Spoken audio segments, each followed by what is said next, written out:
Activision devs do not play their own game. It's not your dad doesn't support you. You should know, you worked at a coffee shop, you stupid bitch. My name is Casey, and absolutely not fucking Tanner, because my parents don't hate me that much. Hey, did they have just 8 patches lined up, but they just didn't release them because they were on break? No, you moron kids. Then we'll, of course, get into it. Change your fucking name and get scammed. He's feeling under the weather. I probably won't say another word until Stay Humble, so have a good pod, Raz. I'll be here listening. Got it.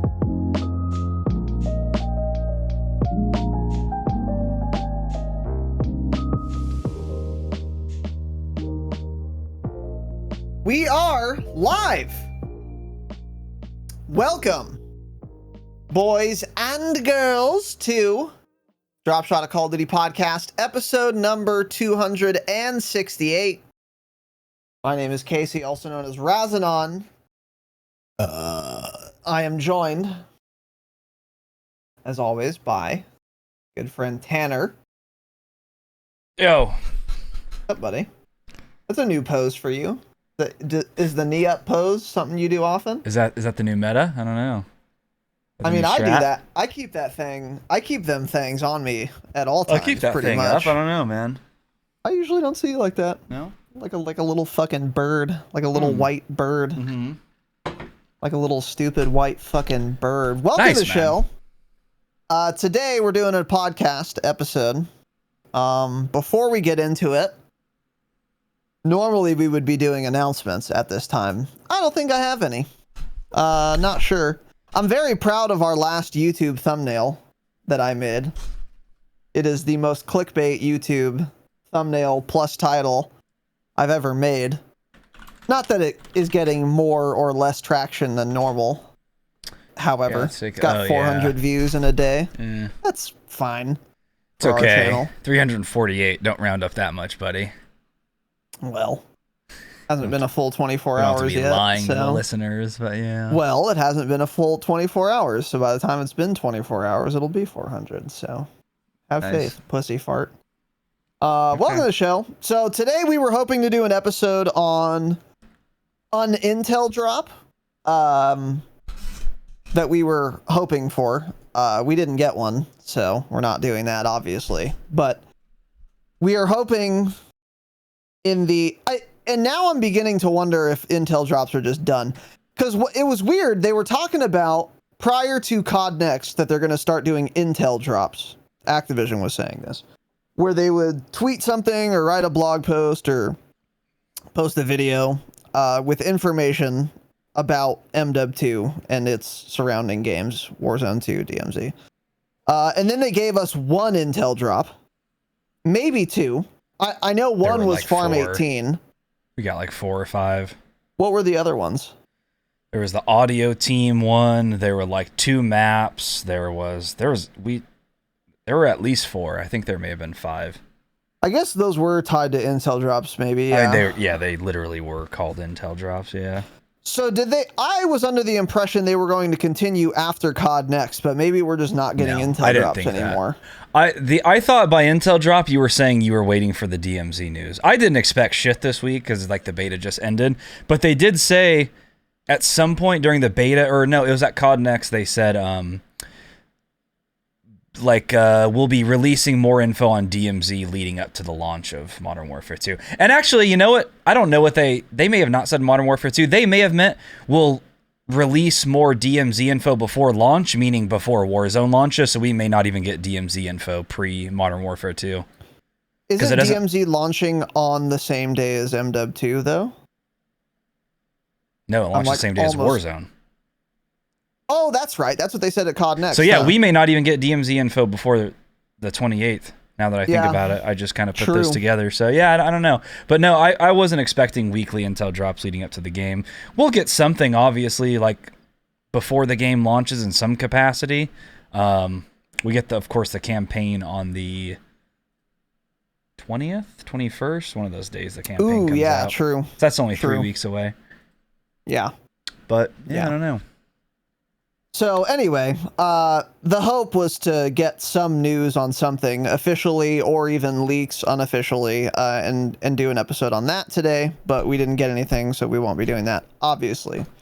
However, hopefully, again in the next coming few Saturdays prior to launch, we do get some news, and we could do a nice banger Saturday app on it. I just really want more DMZ info, and then I want to do a whole ass deep dive, sink my teeth in Saturday app on it. I'm really hoping for that before launch, but I don't know who, because Tanner brought us some good points. Maybe we won't get that. You know, it's funny right now too, because everyone is starting to talk about the DMZ strings all of a sudden. So Charlie Intel tweeted out something to do with like DMZ missions and strings being leaked, and it was the same ones we talked about on Patreon like a month and a half ago. It was like that same stuff, and now Charlie Intel and them. I even saw Tom Henderson, his website wrote an article about it, but it was, from what I saw, all the same shit we went over on Patreon. Like, I guess that would have been in August, I think. So, yeah, that was a while ago. Something like that. So, with that said, in light of this lack of a development, today we're going to do some Q&A. So, if you are a relatively new listener, sometimes we do Q&A episodes where we answer your guys' questions. So this will be as COD related as the questions are. Many of the questions are related to Call of Duty or gaming in general. Many of them are not. So keep that in mind. If you really only listen for COD content, I cannot guarantee you that this episode is going to be just chock full of that. And you might want to skip it. And then if you're also wondering how you can ask questions, it is open to the public. We're not guaranteed to answer your question, but we'll at least read it to ourselves. Join the Discord, which is linked everywhere, and there is a channel called Q&A Questions where you can ask a question. And then eventually we will get to it, and then we may or may not answer it, depending on if it's shit or not, which it probably is, or if we've answered it already. So that is that. Other than that, anything else you want to add, Tanner? New month? No, I don't think so. Yeah, new month. That's cool, man. We're finally in October. Last bonus episode came out yesterday. Oh, okay. The 30th. That was on... That was the Warzone one, right? That was on the Warzone 2 leaks, yes. So on Thursday, in our last public ep, we had talked a little bit about Metaphor's tweet about Warzone 2 updates. Namely, the AI will only be in strongholds. They won't be roaming the map anymore. Loadouts and perks will be in Warzone 2. And what was the other thing? There were four things. Looting system. And the looting going back, yes, yeah. So there was a lot there, and we went into a little bit of depth on Thursday, but we also released a bonus episode, patreon.com/thedropshot, and we did like an hour and a half, 45-minute episode on literally that tweet, which I thought was productive and interesting. And we raised a lot of questions that I still don't have the answer to. So, if you're a patron, that's live. You can check that out. It is our latest bonus ep. And if you're not, patreon.com/dropshot. Early access eps, ad-free eps, and bonus eps. So, and more. So check that out. thedropshot.com. All right. Other than that, let's get into this thing. You're listening for the jingle. Here it is.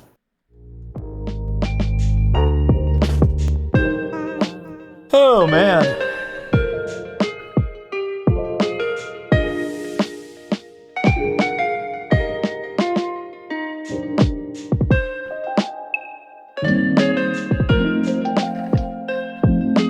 I died and cummed.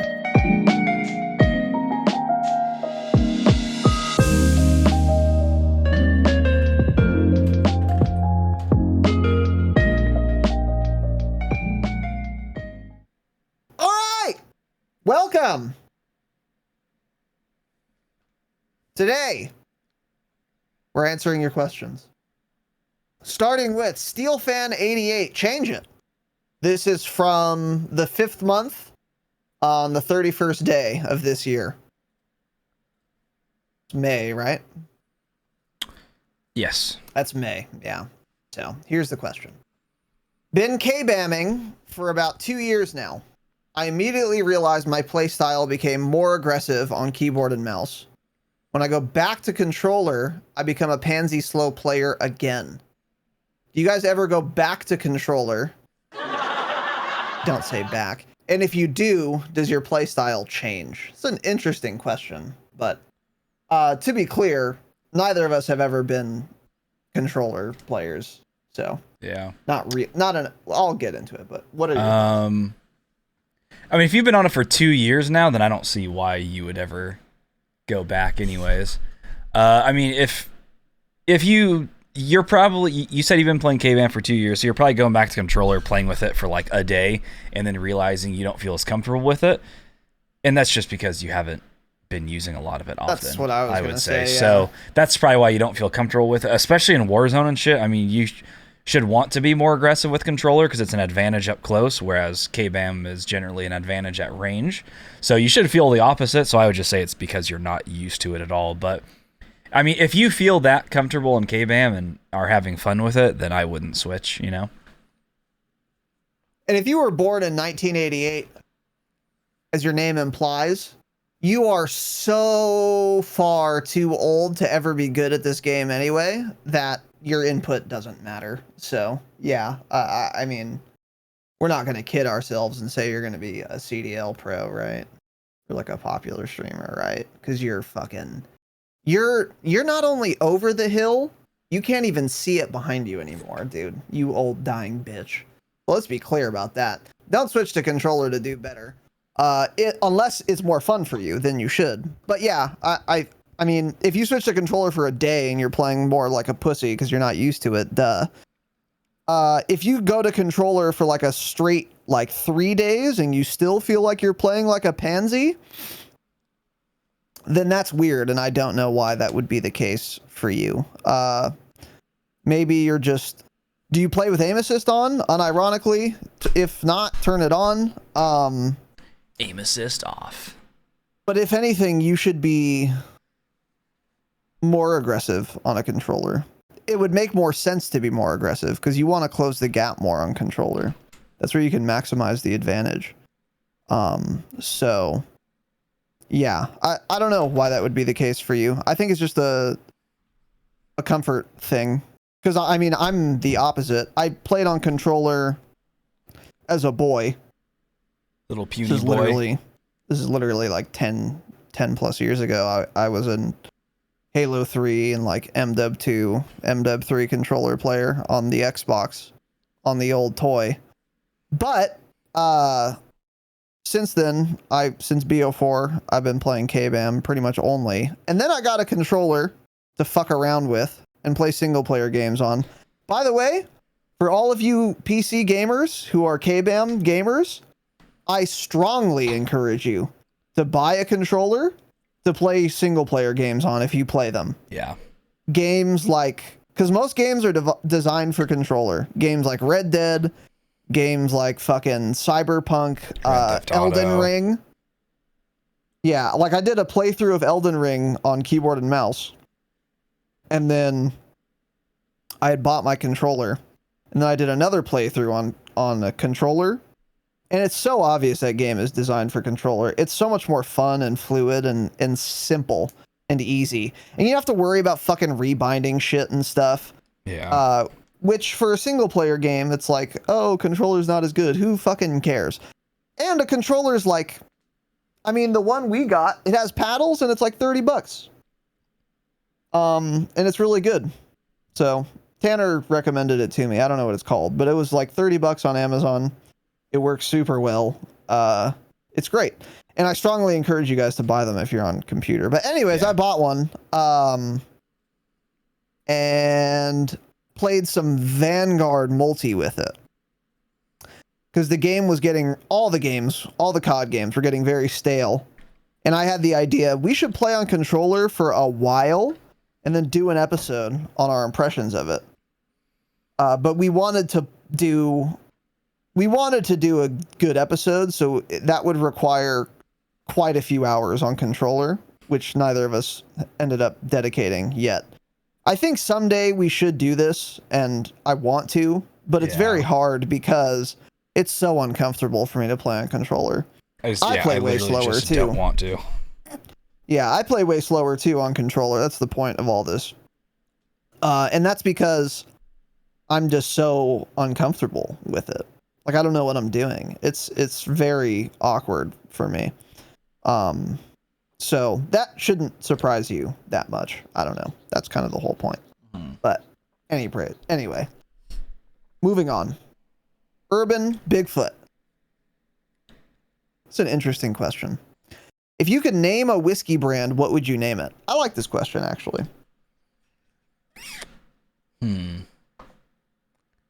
What would I name it?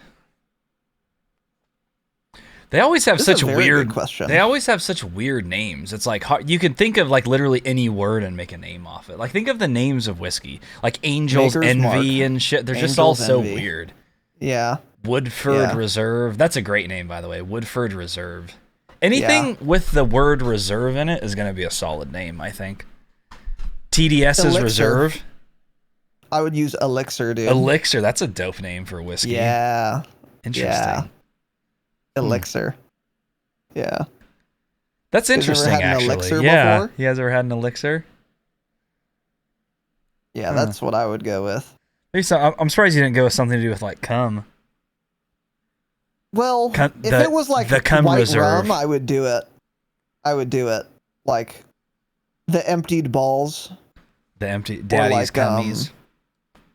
No, it would have to be an illusion because they wouldn't let you do that. Or would they? I mean, it's your brand. You would think you can do whatever you want. I guess you could, right? It's just no stores would stock it. Yeah. All of the marketing, people would be like, this is literally a terrible idea. You should kill yourself. Don't name your whiskey this. Yeah. I think I would name it whiskey. I'd go with no name. What are your thoughts on that? Has anyone ever named a whiskey just whiskey? No name at all, man? Whiskey? Just whiskey. That's interesting. Real simple labeling, man. People see, oh, it's whiskey. They just pick that sucker up. Would sell like crazy. I would think it's like the sell store it $30 brand, bucks. Yeah, well, I'd sell a lot of it. Sell it for like a cheap the whiskey, default price, That's pretty smart. $30, $25. That's pretty smart. I own whiskey, man. Whiskey. Oh, that would be a fun one. Yeah. That would be HWHISKEY. Whiskey. Whiskey. That would be a fun one too. Yeah. But anyway, it's a decent little question. I'd have to think about it more. But I like Elixir. This one is interesting, Grid Slayer. What's the greatest non-remake DLC multiplayer COD map of all time?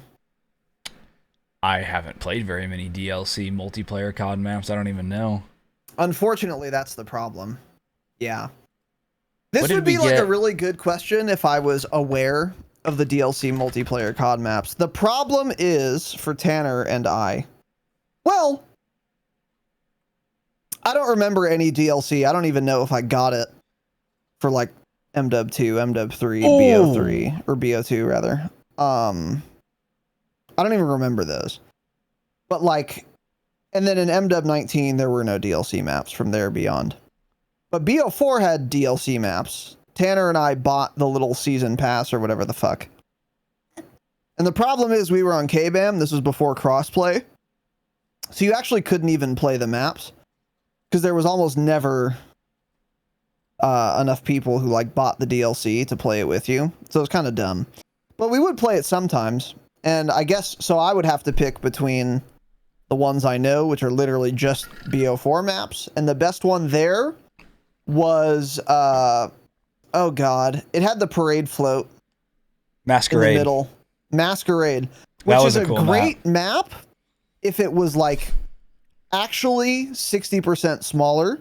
That would have been a really fun, good map. Because once you get to mid, that's a great map. I really enjoy it. It was just way too fucking big. It was a good map, great map too, besides that. For that like robot game mode that I can never think of the name. Where you have Safeguard? That was a fun Safeguard map, I thought. Yeah. We hated Safeguard. Pushing through mid was toughy. We didn't like Safeguard at times, but that game mode got really, really hype. We ended up liking it though. We did, because it's kind of just boring off the start, and then like the middle game can be boring.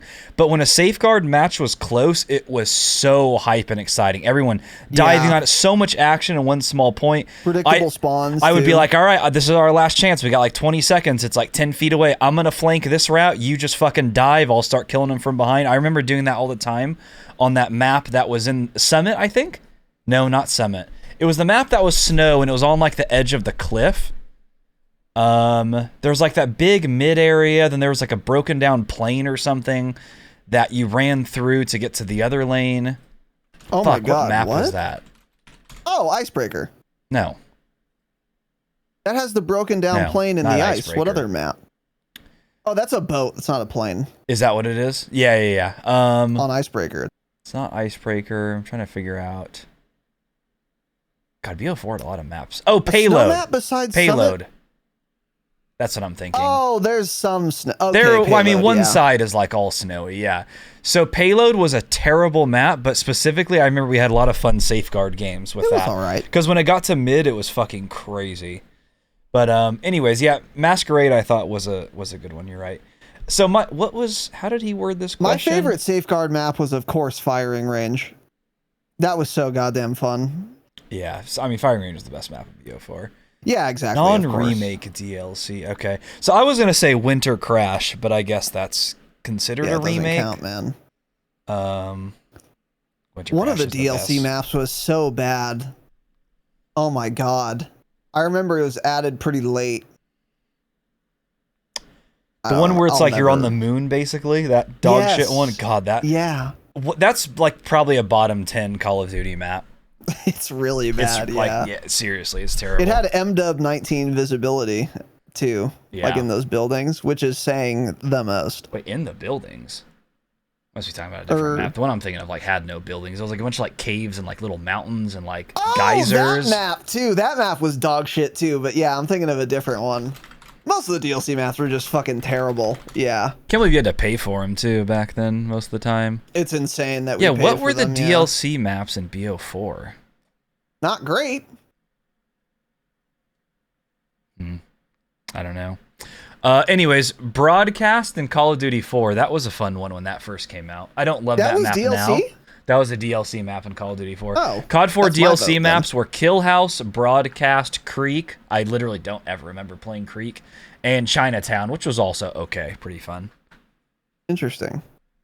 But, I mean, back then you got to think DLC maps generally weren't good. Because, like, the video game, like, Call of Duty launched having been, like, almost complete. It was like a complete game. That's the difference between back then and now. Because they couldn't patch nearly as often. Because people had dial-up. No one had storage. Like, you couldn't do, like, updates 2 times a week like they do now. It's like there were, like, 7 patches on PC Call of Duty 4 ever. And so they would be huge patches. And so the DLC maps, it's like, they were generally trash because I feel like they actually thought out and, like, tested all the maps back then on launch. And they were all... You know, you had a lot of good, fun, playable maps on launch. So DLC was just like the leftover shit that they didn't put in, basically. Yeah. Yeah, it seems that way. So, all right, moving on here. No. Nicole, if you could go back in time to any moment in history, what would it be? I think we've answered a similar type question before. I would have to go back to, assuming I'll live and I can come back to my time, obviously. I would go to when Jesus was supposedly alive and check that dude out. Check his papers, make sure he's all legit and everything. Interesting. Yeah. Help Judas. Interesting. Get him crucified, yeah. No, just see what's going on. What's the deal with this guy? Is he actually doing miracles? What's up with Jesus? I would go in my time machine. That's cool. With some water and some what's the other thing he did? Did he turn bread into fish or something? He turned water into wine, and he turned, I think, like a piece of dry bread into like thousands of fish. Yeah. Something like that. I'd have some water and some bread with me, and I'd say, hey, what's up, dude? Let's see it. Come on. And I'd take my phone too. I'd record him, obviously. He would say God doesn't work that way. Yeah, he'd say God works in mysterious ways. I'd say, sure, bitch. And then I'd beat the fuck out of him. You can't beat up Jesus Christ, man. And then I'd get promoted to like a Roman fucking prelate. God, imagine how bad they all smelled back then. Oh my God. Z-Pip just bringing up women's feet in the chat really made me think of how everyone just must have smelled so bad. It would probably honestly be similar to going to like Skid Row in LA today. That's how bad probably just everywhere smelled. Probably worse, honestly. People just shitting in buckets everywhere. It would definitely 100% be like that, but worse, yeah. Because there's no sewage either. Well, yeah. Did they have like aqueducts by then? I think they did, actually. I think so. Roman aqueducts, yeah. But there were still a lot of people just shitting in the street and stuff. It's not like they had toilets, so. He multiplied bread and fish. Oh, okay. Yeah, that's a lot more believable then. Yeah, I got it. Yeah, whatever he supposedly did. Yeah, I'd want to go look into it. I would go hang out with who survived 40 years in the desert with no food? Was that Moses? Wandering the desert for 40 years. Yeah, that was Moses. I think I'd go hang out there for 40 years. Do you know? Take like my water. Take my time capsule to like take a little canteen. Week 1. Bring some water. You know, when they're all out of food and water, I'll leave. I'll come back like 20 years later, see how they're doing. Leave, come back like 19 years later, check in on them, see how they're all doing still. Because I don't think you're surviving 40 years in a desert, man. I'll be honest with you. You're just definitely roaming not. The desert. I don't think you're surviving 7 days back then. Yeah, you're definitely. Yeah, you're not even making it 40 days, man. Yeah. I don't know. Definitely not. I think it'd be interesting too to go back to like the original like United States colonies and all that when that shit was being formed. That would be cool just to see like how everything operated and whatnot. There would be a bunch of cool fucking times. I would go back to a lot of times for sure. Mm-hmm. Or when the pyramids were being constructed, dude. That would be cool. So then I could finally like I would make the most fire YouTube video, dude. I'd get so many clicks. I'd be like, Ancient Aliens was right. And you see fucking UFOs just teleporting fucking granite slabs on top of each other and shit. That'd be dope. Going back to World War II at any point during that would be dope. I mean, any big historical time in history, I would like to go back and visit. That'd be dope. I would take a fully automatic assault rifle or submachine gun because it'd be easier for me to control. And it doesn't matter. They don't have fucking guns to counter me, right? True. So I could take whatever I want. And I'd go back to a time in a place and just do a solo coup of a state. Yeah. And I'd just be like, oh, this is mine now. This is mine, yeah. You've been playing too much Crusader Kings. Know what we could do? I have an idea. We could go back to 1941. We could... It's very specific, okay. You and I could steal one of those like mini Japanese submarines that they were like fucking like murking through like Pearl Harbor with, like right underneath our destroyers and shit. We can obtain that little miniature submarine. We go back to 1492 when Columbus is sailing around that ocean blue, and we torpedo his ship. Oh, what are your thoughts on that? Save the New World from the fucking whites. We could troll so hard. Imagine, just submarining all these. They would never know what happened. Oh, I'd torpedo so many innocent civilians and ships. Yeah, it'd be fantastic. Yeah. So here's what we would do: we would enlist in the Navy so that we can learn how to operate a submarine, and then we would steal one, and then we would get in a time machine, and we could run the gamut, dude. We could go to all the times. Yeah. Like, we could go to when the Greek and the Peloponnesian War, the Persians are fighting the Spartans. Mm-hmm. We'd have to side with I guess it was more like the Athenians at that point. Doesn't matter. We could go there and just destroy whatever we want. And they'd be like, what's going on? And, dude, we could go to Athens and be like, hey, listen, I got a sign from fucking Zeus or Poseidon, okay? And he's gonna fucking wreck the Persian ships. And if I'm right, you have to make me your god king because I'm a prophet now. I'm the new Oracle. Smile. And they'd say, okay, sure, buddy. And then we'd be like, all right, bet. So then, because we have the history, we know what day the Persians are coming. So we'd get in the submarine with fucking radars, and we would just wait in the depths. And as soon as Persians come, but they're not in reach of the Athenians, right? But they are inside of them. We would just be fucking ass blasting them from underwater, and all the Greeks would see is Persian ships just blowing up. Oh, yeah. And then we'd come back and be like, told ya. Yeah. Call me Poseidon's fucking whatever guy, That's messenger. And then they would worship us. Yeah. And then we could fuck all the disgusting, smelly Greek bitches. You can do that. Well, why else would we take over an ancient country, man? I'd kill everyone equally. I'm not just killing the men. I'm also killing the women, so. Oh, I wasn't saying we should kill anyone. Well, you're blowing up ships. Oh, well, the Persians, sure, yeah, I guess. Yeah, we're absolutely killing Well, everyone. that's fun. Yeah. I don't know. Yeah. Yeah, maybe we could go back and like defend the Native Americans from white people with like mounted 50 cal machine guns. Yeah, we could also go back with like a a vaccine or two. And then they just wouldn't die from, what did they die from? Chicken pox, right? I mean, I don't know. They would like kill a skunk and just take a bite out of it. So there's probably quite a few ways they died back then. No, the Europeans had like natural immunity to some disease. Really? This is like common knowledge, even though I don't know it. What's the thing? Was it chicken pox, chat?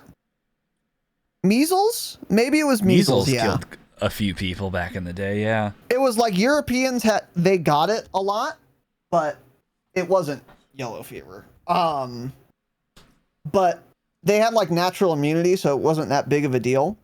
But the Native Americans had never experienced it before, so it just wrecked their immune system. Oh yeah. So they all died. Well, they were just all hanging out alone, enjoying life until the white man came with guns and decided to kill them all. Maybe it was smallpox, actually. I'm thinking it is smallpox. Could have been like literally a cold too. A cold probably wiped out about fucking 30,000 of them. It wiped out a lot of people, yeah. It wasn't polio, no. It was the average. How old would you live till back? Like 26, probably? 19. Now, here's the thing people get wrong about average ages. I'm going to blow your guys' minds, okay? Because people are like, oh, dude, the average lifespan, rather, was like fucking 45, 300 years ago. And it's like, sort of, but not really. The reason it was 45 is because 9 out of 10 babies died in 3 months. So that really brings the mean average down. But if you made it out of childhood, you would live about as long as people do now. Probably not quite as long, because there were heart attacks and shit. But the average age of people, if you like remove child death, then average lifespan was still like 60, 65-ish. Not much shorter than it is now. It's just the average gets just so fucking brought down because they didn't have vaccines and shit. So babies would just die all the time. Fuck them kids, yeah. Fuck them kids, indeed, yeah. And yeah, women dying in childbirth and shit too. Yeah, they should simply live through childbirth. Pretty simple, right? Yeah. God, it would suck. Dude, it'd be scary to give birth back in the day.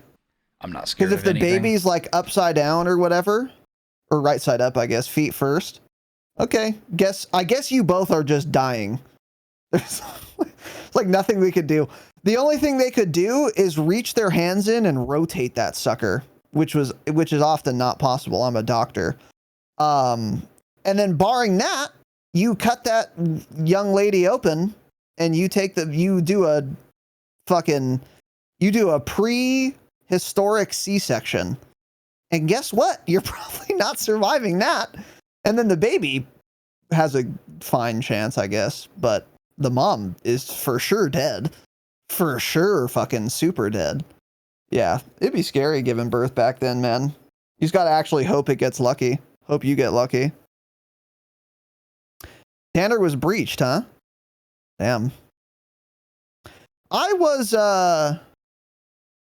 C-sectioned out. I don't know why, though. I didn't ask, and I don't want to know, but... And it's weird that you know that, by the way. I would have been dead, too. Too big, it wouldn't fit. That's possible, yeah. I would have died as a baby, too. I had a collapsed lung. I had one working lung. And if you have, I don't think a collapsed lung can heal itself. Maybe it can, but I wouldn't have been able to get enough oxygen for that to be the case. They had to do surgery on me like right away. I still have the scar, actually. I can show you guys. The TOS? It's shit looking. No, not anymore. Here, look. I have to take my tank top off, though. This was originally on my back, but look, here's my right. Hold on, let me pull up Discord here. Right pec, not great looking. Pretty standard chest, yeah. But like standard bird chest. There's some strong ink lines there. See? That's a scar. Just folds over. How far back does it go? Huh. It's like just this big. But that was originally on my back because one of my lungs was collapsed. But yeah, if I was born actually probably 100 years ago, I'm just dead. Kind of crazy to think about, actually. Stop it, man. But anyway. So yeah, I'd go back to Jesus' time. Great question, Nicole. Thank you. Future Hurricane Ian victim. I named him. Oh, okay, good. H. Yeah. Well, hopefully. Hopefully you're right. Yeah, I haven't seen a message since the hurricane hit, so I'm sure he's fine though, for sure. Yeah. Definitely get washed away. Why was the reverse boosting drama for the Dropshot Invitational the best? Who was it that even reverse boosted? I don't remember. Was it him? Now. Who reverse boosted? Was it H? No, it was Mitch. He didn't reverse boost, by the way. I don't think. Or did he? I don't even remember. I thought it was Mitch. I don't remember who it was, man. His KD was like 0.02 within the cap, and he just so happened to lower it for the tournament, so there was some outrage. But I mean, I think their team got smoked anyway, so it didn't matter at all, of course. Yeah, I don't even know why I read that, so don't care. Let's see.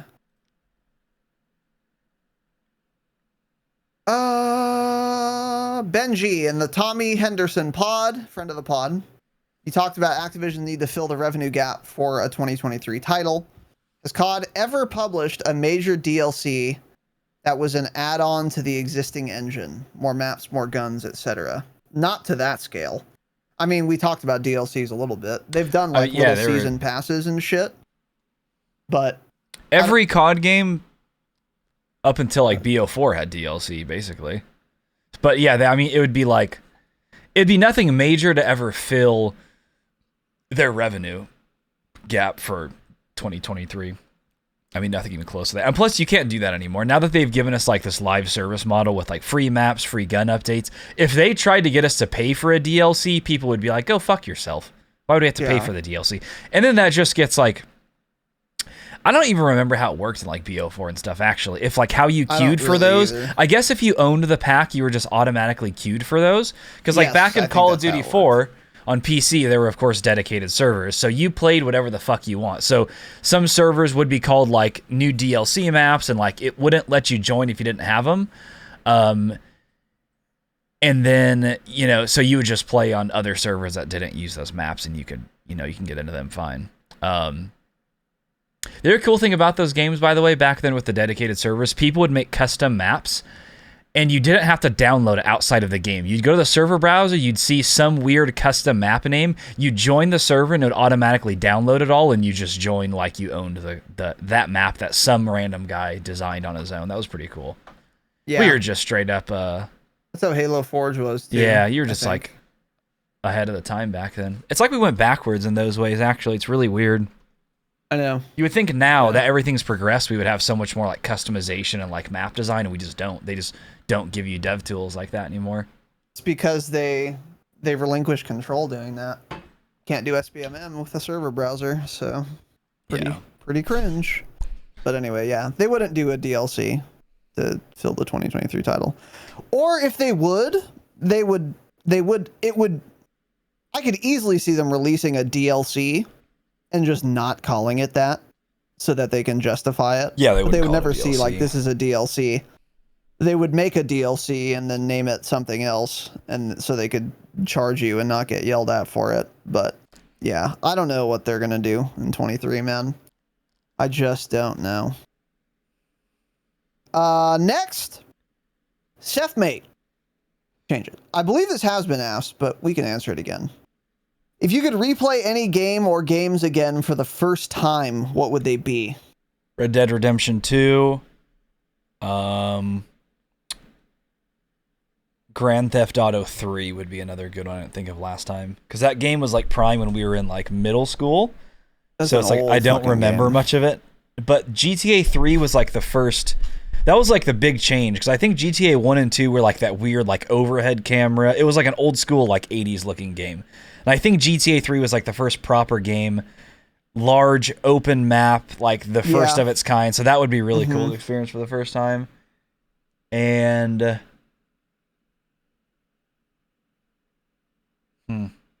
Yeah, it's all RPGs those are the big for me. Ones. Yeah. Dragon Age Origins probably would have to be mine. I would say like Knights of the Old Republic 1, but that game is so fucking old now that like I don't know. Replaying it today, not knowing anything about it, would still be a slog. It's just too old. It's just too goddamn old, man. So I go DAO, which is in itself quite old as well, but it's so goddamn good. Great game. Anyway. God, GTA 3 was ahead of its time, man. Great game, too. Yeah. Next question here. Ox, Team Treyarch. Would you rather play a top-tier COD now or a remastered average COD with no SBMM and lobby stay together? Interesting question. Like, rather play a top-tier COD like a new Call of Duty that's really good, or like go back and play an old one? I mean, I don't know. Well, I don't understand the question. Because that kind of changes it. So I mean, I don't want to play a remastered average. I don't want to play a remastered COD ever, so that answers that. I guess I'd rather play a top-tier one. Yeah, same. We've had enough of remastered shooters are not fun, ever. Can't remaster a shooter and me have fun for more than an hour. I agree. I'll put up with SBMM if I'm getting like fundamentally new, novel content and mechanics and stuff. And that's, the question's basically, would you rather play MW22 multiplayer or a remaster of like the original MW2 with all the same maps, guns, perks, etc. But the graphics are like actually literally the same as 22, etc.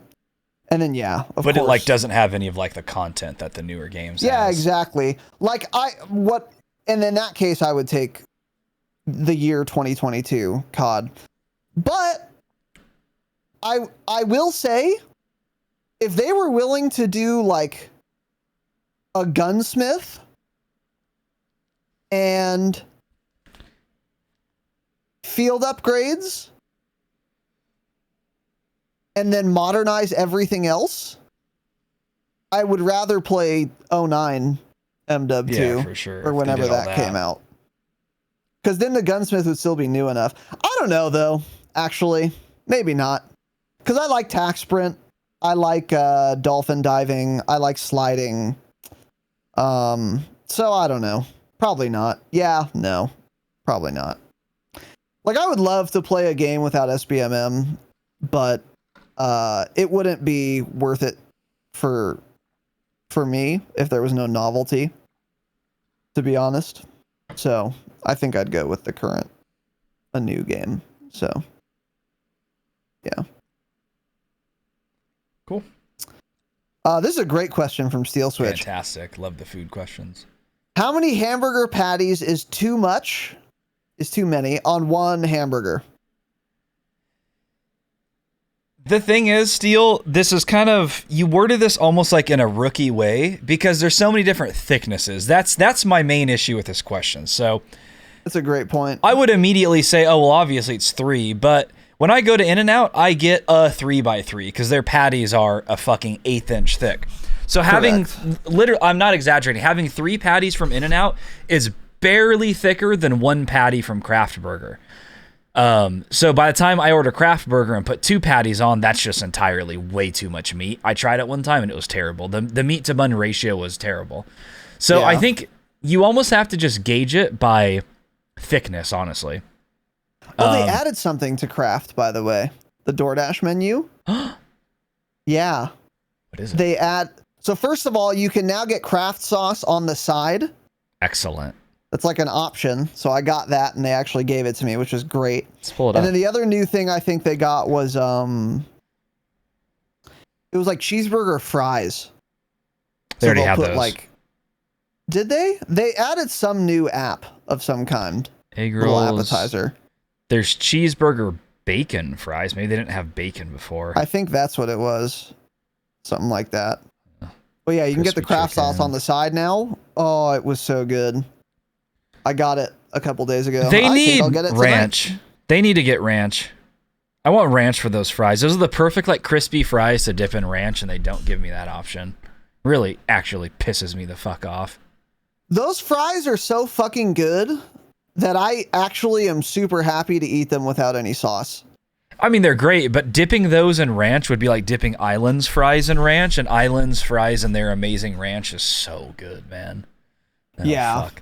So anyways, back to the question. Depends where I'm at. Like, if I go to the Habit, if anyone's been there, a double burger is perfect. You could get away with 3. I would never want 3. I think 2 is like a good amount for that. I think 3 is getting too much. That's a thin it kind of just, you almost have to go off thickness. So I would say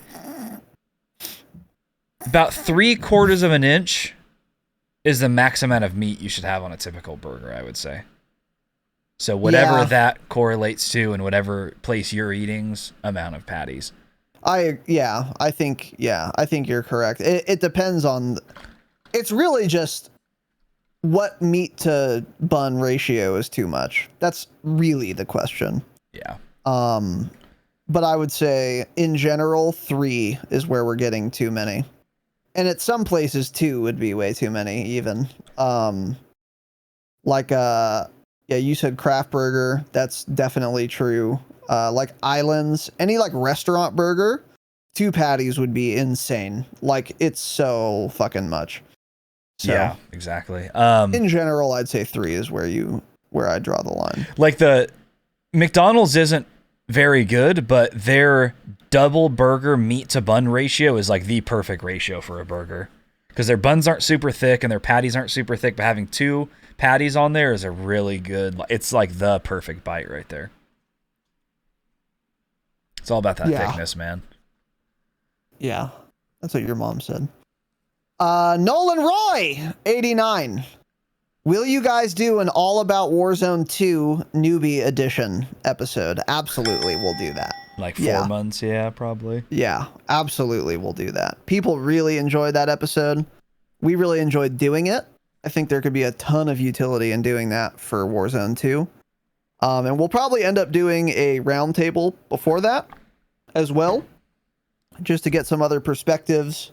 Maybe some other players in our community will give us things to try that we haven't thought of, and then we'll be sufficiently prepared to do that episode. But we'll definitely do one, and we'll put a lot of like work and thought into it, like we did last time, because that episode was really well received. A lot of people like actually got a benefit out of it, and we really enjoyed doing it too. There's a lot of positive feedback, so we'll definitely do that. Yeah, for sure. Hopefully we remember to, so remind us in I don't know, March. Another one from Steel Switch. This is a good question. This is a difficult one, I think. Which is more disgusting? We have a couple options. The guy who wipes his hand on his pants right before he shakes your hand. Okay. People who cough and sneeze without covering their face. The guy spitting phlegm on a sidewalk. People who throw shit out of the car while they're driving. Or people who bite their nails. Okay. So what is more disgusting is the question. Those are a lot of options. Our community feedback seems really weird on this one. I don't know. I agree. I don't get the community That's like at the all. least disgusting thing on this list. So people who bite their nails, no, I don't care. That's not disgusting to me at all. I agree. I mean, don't bite them and have like these fucking like greasy ass little wet hands and then touch me with it. The guy who wipes his hands on his pants right before he shakes your hand. I mean, that guy's fucking gross. That's going to be gross. I don't know if it's the most disgusting thing, though, because whatever it is, he's not going to get it off, of course. It's probably like grease or some shit. Coughing and sneezing without covering their face.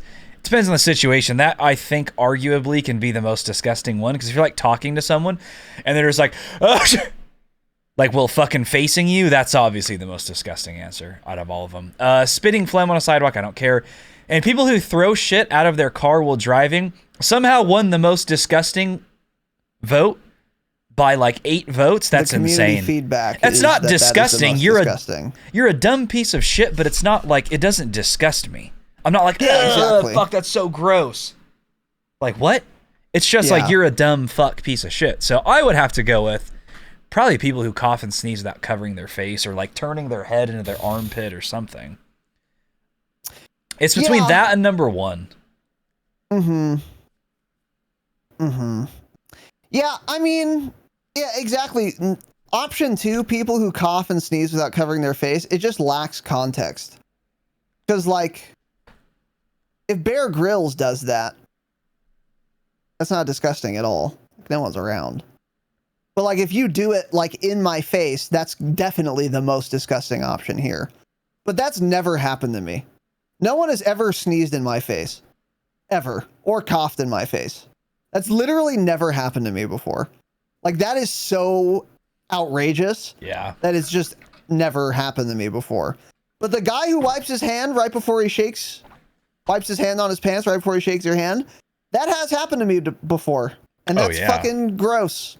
Yeah, so that's my option. Spitting phlegm on a sidewalk. It is gross, especially if you, like, hear him do it. But it doesn't affect me. I don't know. That's more just like rude again. Yeah. Especially if there's people around and you're just spitting on the sidewalk. Yeah, really, come on, man. But yeah, people throwing shit out of their car, I don't know why. I think many of our community members don't know what the word disgusting means, which is not a surprise. They can scarcely read.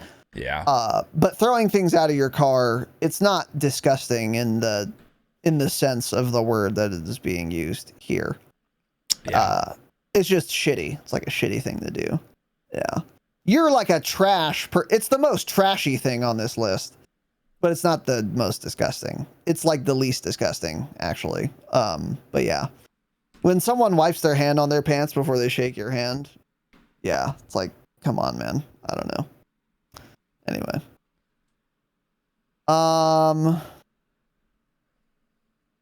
Waltberger. These questions are fucking hilarious. When is the last time someone was deeply disappointed in you? Who was it and what happened? Yeah, this is an odd question. Why the fuck would I answer this? Yeah. I mean, are you serious, man? I thought, I got excited because I kind of read it quickly, and I thought it was, when's the last time someone else has, like, deeply disappointed you? And I'm like, oh, okay, that's interesting. But when it comes to disappointing me, first of all, I don't remember the last time. It was probably like me fucking hiding my bad grades under my bed or something until my mom found them one day. But it's like that I did that too. Yeah, like I literally can't think of anything like in the last 5 to 10 years. So like I don't know. Yeah, it has to be just your parents. Yeah. Yeah. I did the same shit. I was getting dog shit grades. And then I hid my report card. And they never found it. But then my bitch guidance counselor called my mom. She was like, hey, did you, like, see your son's, like, grades? And then my mom was like, no. And she's like, yeah, they're, like, fucking terrible. And the reason I'm calling is because he's getting, like, 4s and 5s out of 5 on the STAR testing, the dumb state testing. But his grades are fucking abysmal. Like, make him do his homework. Or he's gonna, like, fail junior year. And then my parents were mad.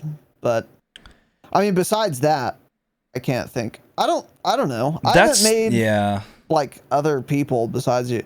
Who else would be in a position to be disappointed in me? Exactly. You know, like my friends, I guess. We're guys though. It's like, how much can you disappoint your friend? That's like a girl thing. Like girls, like in their like teenage years or like early 20s can really like fuck up their friends like forever. But guys just can't. Or don't do that. Not that they can't. Guys are just better people than women. The only reasonable thing I can think of that I would get disappointed in a friend for is if they like fucked my girlfriend or something. Yeah, that'd be pretty bad. Yeah. That would, but I can't think of another way in which Gabe could disappoint me. Like, what else could he do? Yeah. I mean, outside of like killing someone, obviously. I mean, he didn't kill me, so I wouldn't be that disappointed. I'd just be like, "You're an idiot. Don't kill people, man." Yeah. Well. No, I'm talking about if he's killing other people. I'd be like, "You're an idiot. Stop." Yeah. Like, yeah, it's rude. Yeah. Don't do that again, man. But yeah, I guess that. I don't know. What a weird question. You guys are weird. Some of you ask the fucking the most crazy questions. I don't know. Anyway, what about you, Walt? When's the last time someone was deeply disappointed in you? Who was it and what happened? Yeah, is it your wife, man? She fucking hate you? Yeah. God damn it, Walt. Next one also from Walt is an interesting question. If you had to attach yourself to a brand for the rest of your life, what would it be? Manscaped.com. Use promo code Dropshot, 20% off and free shipping worldwide. Yeah, be a good one. Let's assume it's not a sponsor we already some have. Sort of alcohol brand.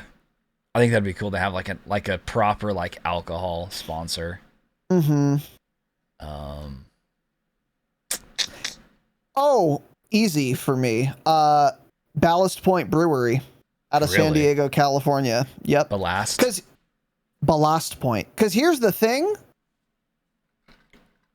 Alcohol is not going to go out of style.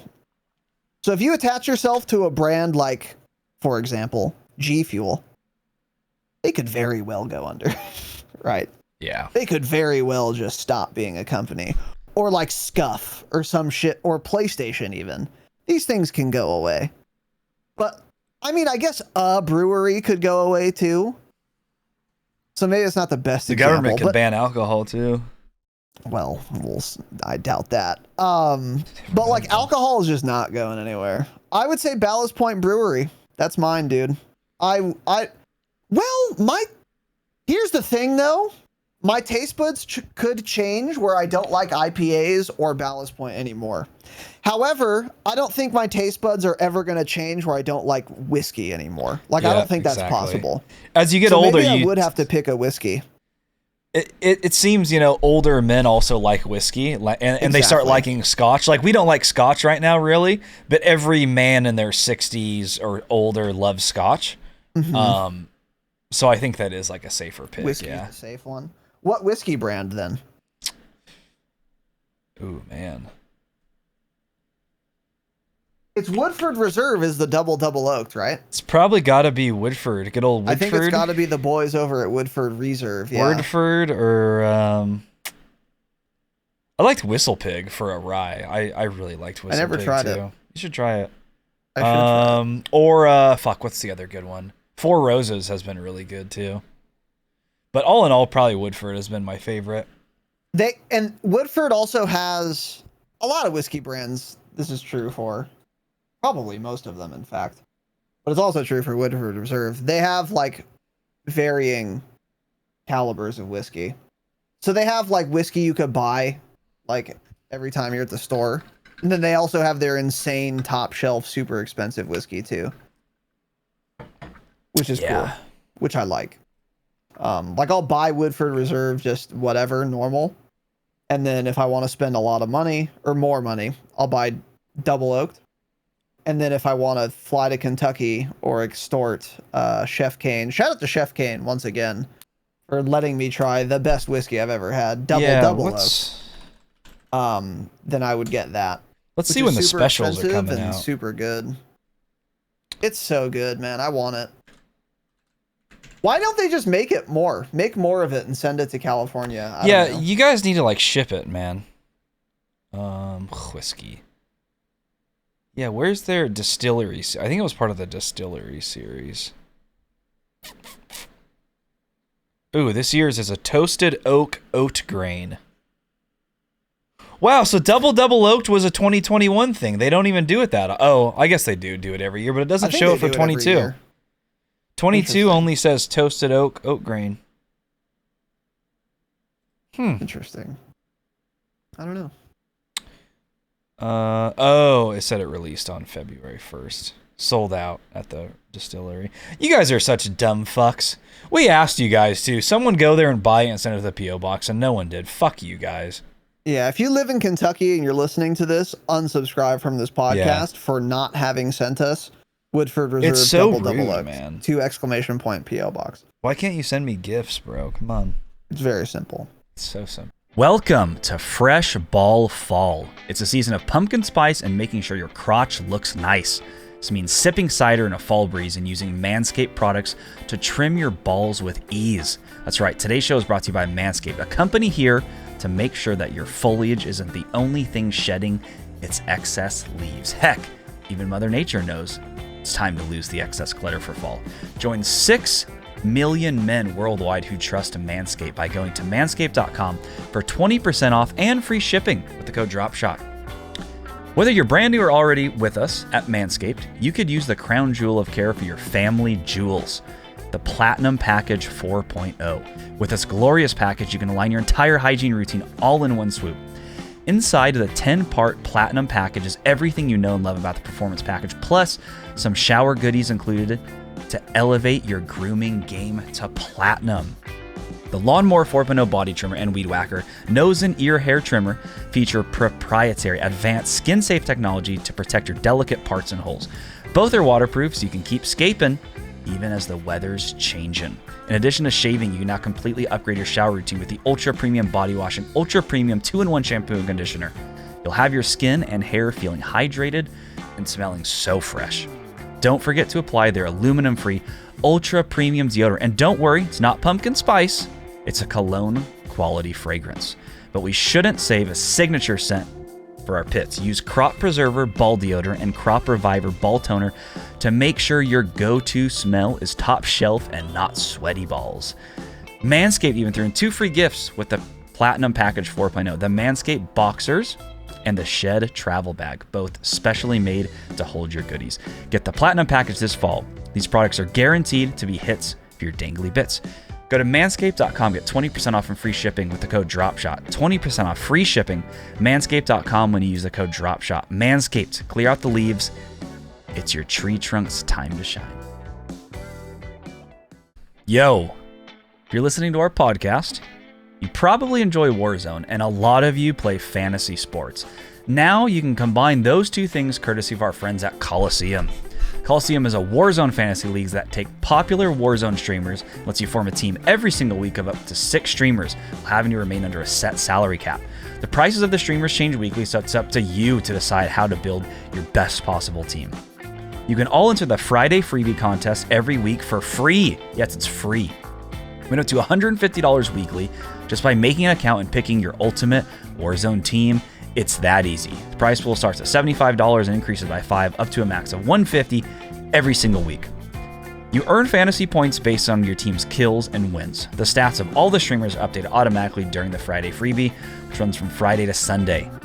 Wins and kills during that time span will grant you points as you face off against others in this fantasy league. You can track it all live on your Coliseum account. Here's what you're going to do. Go to coliseum.co. That's KOLOSSEUM.co. Use code DROPSHOT. That's us. DROPSHOT during sign-up and start winning cash in their Friday freebie league. I just set my team for this weekend. Sign up. Let's see how we stack up. You having trouble picking your squad? Do not worry. Each player's total wins, top 5 finishes, score per minute, and more are listed on the Coliseum website during your team selection. It's time to get more from Warzone streaming. Enter Coliseum's free fantasy Warzone contest and win when your favorite streamers win. Build your dream squad now at coliseum.co. Moving on, Urban. Okay, he asked, what's your favorite kind of waffle? There are 2 kinds of waffles, so you could have just said, do you like Belgian waffles or normal ones better? And the answer is obviously Belgian waffles. But I mean, what other kinds of waffles are there? Stuffed waffles. Are there stuffed waffles? I don't think so. Aren't there? A lot of them, according to the internet. Potato waffle. Well, none of these. Belgian these are all is the like answer. European ones. Yeah. I don't think anyway. I know there's stuffed pancakes. I thought there was somehow like stuffed waffles too. Maybe there's not. It just doesn't make sense because waffles are designed with the big fucking indents. So it's like, what do you know what the best type of waffle you know? is? A waffle cone for ice cream. That's the best waffle, you're getting man. creative, huh? Yeah. I like how cones taste. I Stroop like a good waffle. ice cream cone. Those What? really thin ones. The Stroop waffle. I've never heard of that. It's like a cookie that's like a very thin layer. It's like a thin layer of caramel, with two super thin like waffle type things. It's a cookie basically, but it's considered a type of waffle, it says, because they're waffle cookies. I was gonna say, yeah. Okay, so can we include waffle fries then too? Oh, waffle fries. Yep, that's my new answer. Like how much are we gonna stretch the definition of a waffle? Waffle fries are fucking amazing though, yeah. Next one, if you could eat only one fruit for the rest of your life, what would it be? It's a good one. One fruit? The easiest possible answer. I would probably just go with the classic strawberry. Yeah, of course. It's obviously strawberries.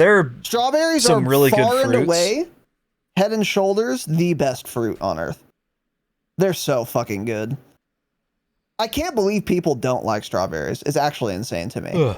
Perfect texture, perfect flavor. They're so fucking good. When you get a really super bright red strawberry, it's exciting. It literally excites me because I'm like, oh my god, this is gonna be delicious, and then I bite it and it is. They're so goddamn good, dude. I love strawberries. It's just like the basic that you should keep around if you're only gonna eat one, you know? Yeah, it's the best. I like a good pineapple, but you can't eat too much of it because they get to you. They start burning your mouth a little bit, man. They're like so acidic.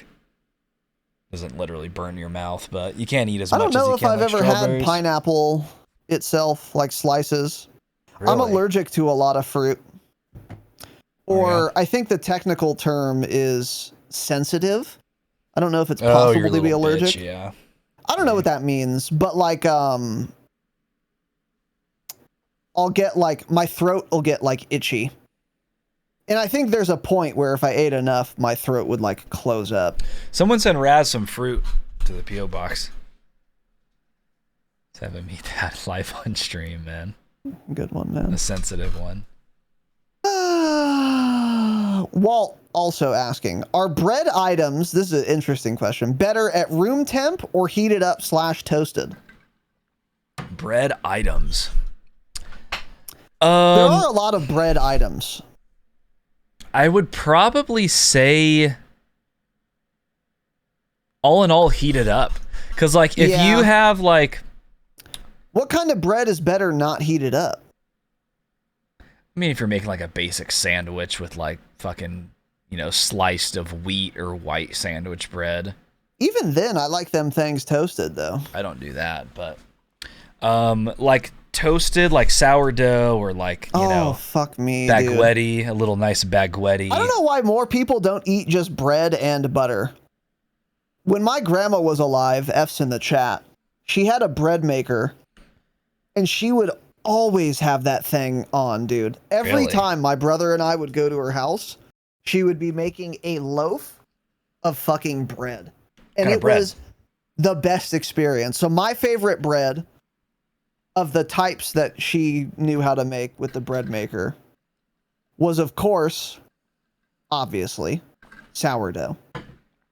And supposedly sourdough is way healthier for you than like regular ass white bread, by the way, which is interesting. And my brother's favorite was Hawaiian bread, which I can definitely fuck with too. But we would go to her house and she would make a loaf of bread and she would pop that shit out. It would be warm. She would give us butter with bread and that was it. And it's so good. I don't know why more people don't just do bread and butter. It's so goddamn good, man. Nice hot or warm, you know. Ooh, I'll have to make some of my world famous grilled cheese sandwiches soon, since it's getting to be that time of the season with some nice sourdough. Ooh, there's nothing better than taking the first bite of a gourmet grilled cheese and biting into that crispy sourdough. Fuck me, man. Oh, it's so good. Yeah. God. It's a nice little snack. Damn it, man. Yeah. Shit's It's a great little snack. Sourdough is so fucking good. Yeah. It's so slept on. Sourdough it's not slept on, actually. I think sourdough is, again, one of those foods that you start to like more as you get older, like blue cheese, scotch. It's that type of item. It has that flavor, even though I always liked it. I see what you mean. Yeah. I didn't like it until probably within like 5 years or so, 6 years ago, maybe. Like when I was in high school and shit, I was like, ugh, sourdough is disgusting. Mm-hmm. But I could definitely see that. Yeah. Mm-hmm. It's so fucking good. Yeah, for some reason, it's like, it has, I think the thing that makes it sour is like special probiotics or whatever, like natural. I don't know about natural, but natural. I mean, whatever. Probiotics that make sourdough that they like are supposedly like good for you. But yeah, I love sourdough. So anyway, yeah, I'd have to go with heated up or toasted. So, Neb asks, what were the shows you begged your parents to let you stay up and watch as a kid? Mine were anime and anime. Stop, Neb, grow up, don't watch anime. Also, what's your answer here, Tanner? I've never been a big TV guy. Even when I was a kid, I didn't like stay up late watching TV. I would stay up late and play video games, so I wouldn't really stay up late to watch TV. I didn't care. Part of that was probably because we never had like cable as a kid because my parents didn't want to pay for it. That's probably why I still just like don't care about TV that much because like I didn't have a lot of options growing up, so I just learned to not really give a shit about TV anyways because everything good was on like the cable networks and whatnot. Mm-hmm. So yeah, mine was playing video games. Yeah, same here. I was never. And I can't think of a single. I wouldn't ask them. I'd say I'm staying up, you fucking bitch. Yeah, stupid. I run the house, man. Yeah. Okay. Yeah, same. I didn't watch. I mean, I watched TV. We did have cable. I'm not Amish like you. Private school nerd dork. Swirly kid. But I didn't watch TV despite having access to it because I was playing video games. Video games are better. You were watching porn. I was not watching porn. No, that's not what I was doing, man. You gotta relax. But yeah, I would get in trouble all the time. Not all the time. Did you ask your mom if you can stay up late tonight? Saturday night? You gonna hang out, man? I should ask her, yeah. I'll text her. So. I'm sure it's all right. Cool. Let's see. Moving on here. This one's pretty good from Jerome. Oh, great Unvaccinated / unwoke God guns. I don't know what the second. It was a meme posted somewhere that was literally some lady's Twitter handle, like exactly how it is spelled on Jaren, so we made that Jaren's new name. Like, that is exactly how she wrote it, just unwoke space, God space, guns. She had that slash in there just like that. Very just another Twitter maniac. Of course, Jaren's buddy. I think Jaren are her friends. Yeah. It's his mistress, actually. Tell his wife.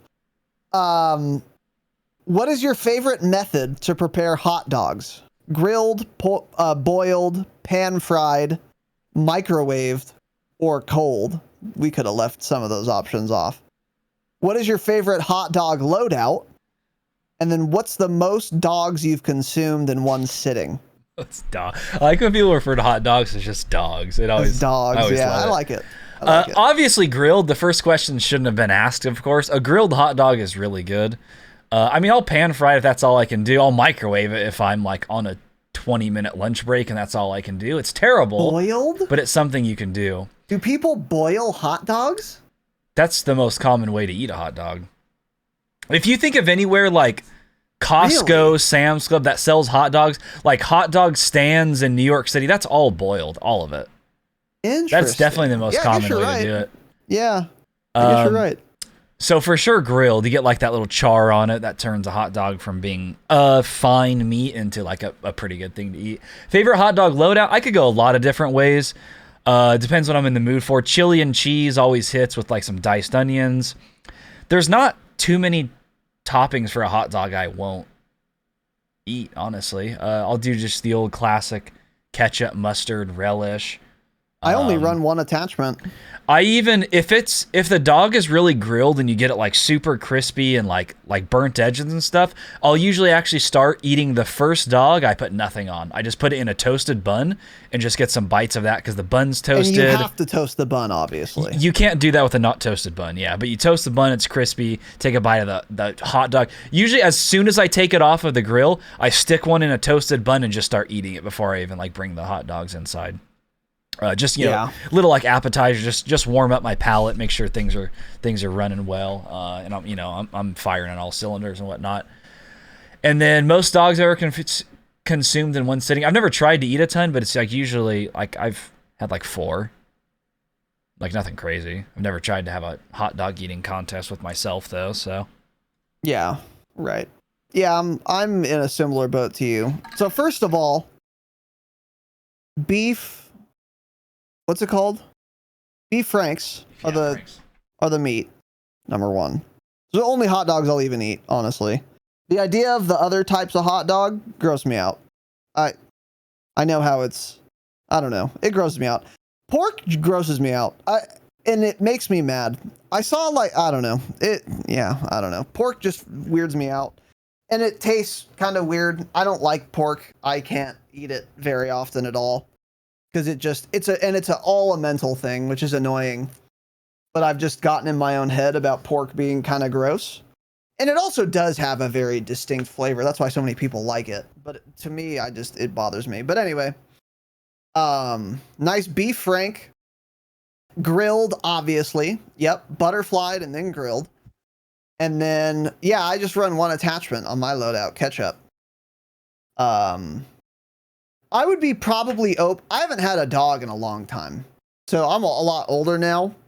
I think maybe I would try more things on a dog now, but I don't think I'd want to, honestly. Like someone said sauerkraut. I don't know if I've ever had sauerkraut, but I think it's in the same family as like wasabi and horseradish, right? If so, I would almost certainly like it then, because I really like horseradish and wasabi. That family of plant, I don't know what it is very good. It's a very strong flavor, and I like it. So I would do that. I don't know if people put horseradish on a dog. That's a thing people do. I'd try that. But honestly, yeah, just ketchup. If I'm feeling very frisky, some barbecue sauce too. Some good barbecue sauce. That's not too sweet. That would be really good too. But typically just one attachment, yeah. And then most dogs. Cheese? No. Chili cheese, no. Never even thought to do it on a dog. I do like chili, but not chili with onions, which most chili has, unfortunately. But when there's chili with no onions, it's fucking good. I'm a big fan. Most dogs in one sitting is probably 3. Yeah, I'm not a big eater. I can't eat a lot. Yeah, I don't know if I've ever had chili that probably didn't have onions in it. That's usually one of like the big bases majority of chili. Yeah. Never even thought about it. You really don't even like taste it or notice it. I don't, because I like onions, but you probably do. Yeah. So anyway. This is a good question from the Dropshot mod, aka Deacon Cheese. Change it. Which of these performs the best at its given job? Printer paper, toilet paper, paper towels, tissue paper, tissues, like Kleenex, or wax paper? This is a good one. This is tough. This is tough. I mean, they all perform excellent. They all perform fairly well. I think you have to go with printer paper because it is perfect. I mean, you can't improve on printer paper because the goal of printer. So the given job of printer paper is to be blank and then be not blank with the things you wrote on the paper. And it always does that. And if it doesn't, it wasn't the paper's fault. It was the ink's fault or the printer's fault. So you got to go with printer paper. But there are a couple other good ones here. Paper towels are very good at their job. I love paper towels. I'm a big paper towel guy. Shout out to paper towels. I use as many as I can. Tissue paper, I think, doesn't have a given job other than to annoy me and get in the way and look pretty sometimes. So definitely not that. Tissues themselves, good. But there can be problems. You can get some chafing. Depends on the quality of the tissue. There are some shit tissues out there, man. There are some really bad ones. And you can say the same for toilet paper. Some paper, very good. Some not so much. Toilet paper you can even get away with. I mean, half the world uses bidets and barely uses toilet paper. Yeah, printer paper, just plain white printer paper runs the world, basically. Think of everything that's been created from printer paper. So shout out to printer paper. It's the most useful item ever invented, really. Yeah, I would say printer and then probably a good paper towel and some tissues. That's my top 3. What is wax paper used for? To keep things like that are sticky or something that or to be attached? I don't know. Wax paper. I've seen wax paper before. I can't think. I mean, you use it for baking and shit. You can. I don't bake a whole lot, but I have wax paper.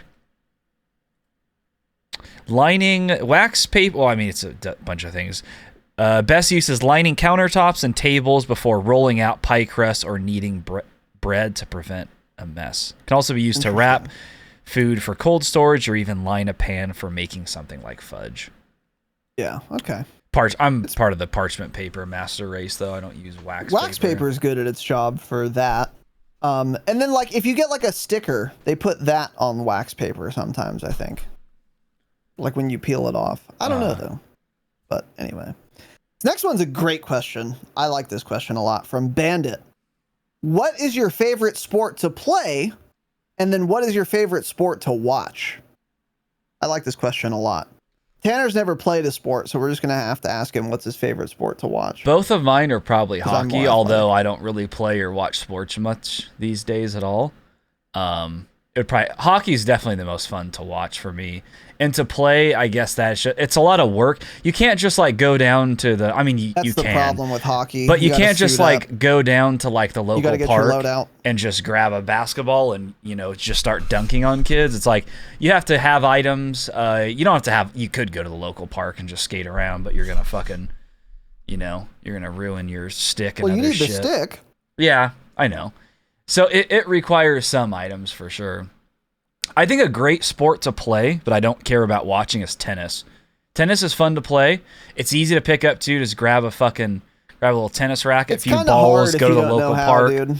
It is, yeah, but it's not something I ever care about watching, but it is very fun to play when you start getting good at it. Yeah. Tennis is kind of like golf, although not to the same degree, where it looks a lot easier than it actually is. I can also hit a tennis ball, but doing things like serving and shit is hard. Or even just getting it over the net.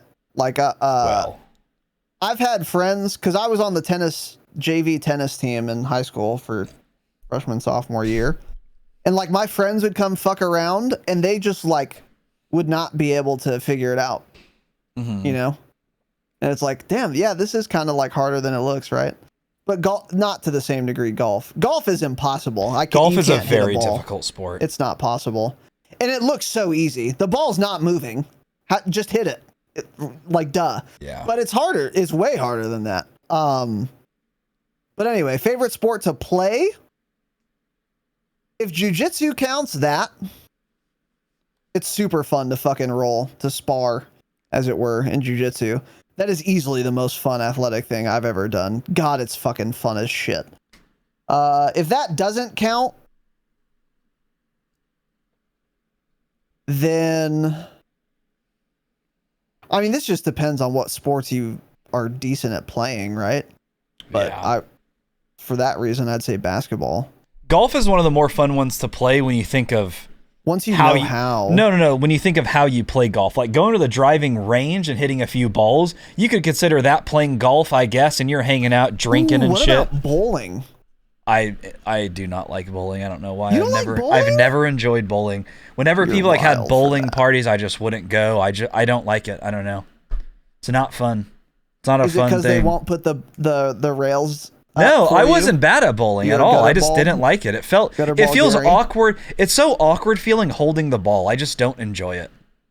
Then you have to put on the dog shit shoes. They don't let you wear normal shoes. You have to put on these fucking clown ass shoes. Dumb. All the local losers hang out at the bowling alley. That's the other thing. All the drunks and homeless people are there. I think bowling shoes are a psyop. Why do I need special shoes? It's literally a basketball floor. It really is. Yeah. Yeah, it's a psyop. Yeah, what's the government trying to do? Get money from renting bowling shoes. Yeah. I think the government does it, man. I think the government's It's possible. That's all actually tax revenue. Yeah. It's possible. That's a psyop. That's how they fund their black budget. Their secret what's it called? I don't know, whatever. There's like military spending that they just don't have to put on the books. Oh yeah. Yeah. So basically you renting bowling shoes is getting innocent children killed in the Middle East. That's correct. Killed and bombed in the Middle East because you are renting bowling shoes. So you should feel ashamed of yourself. Every pair of bowling shoes you rent is funding one waterboarding session without a trial in Guantanamo Bay. Disgusting. Of a probably innocent 12-year-old most likely Pakistani innocent boy. Yeah. So cool, man. You terrorist sympathizing cocksucker. But anyways, bowling's really fun to play too. I would say now it would be bowling for me because basketball I'll get tired and shit, and I haven't played in so long.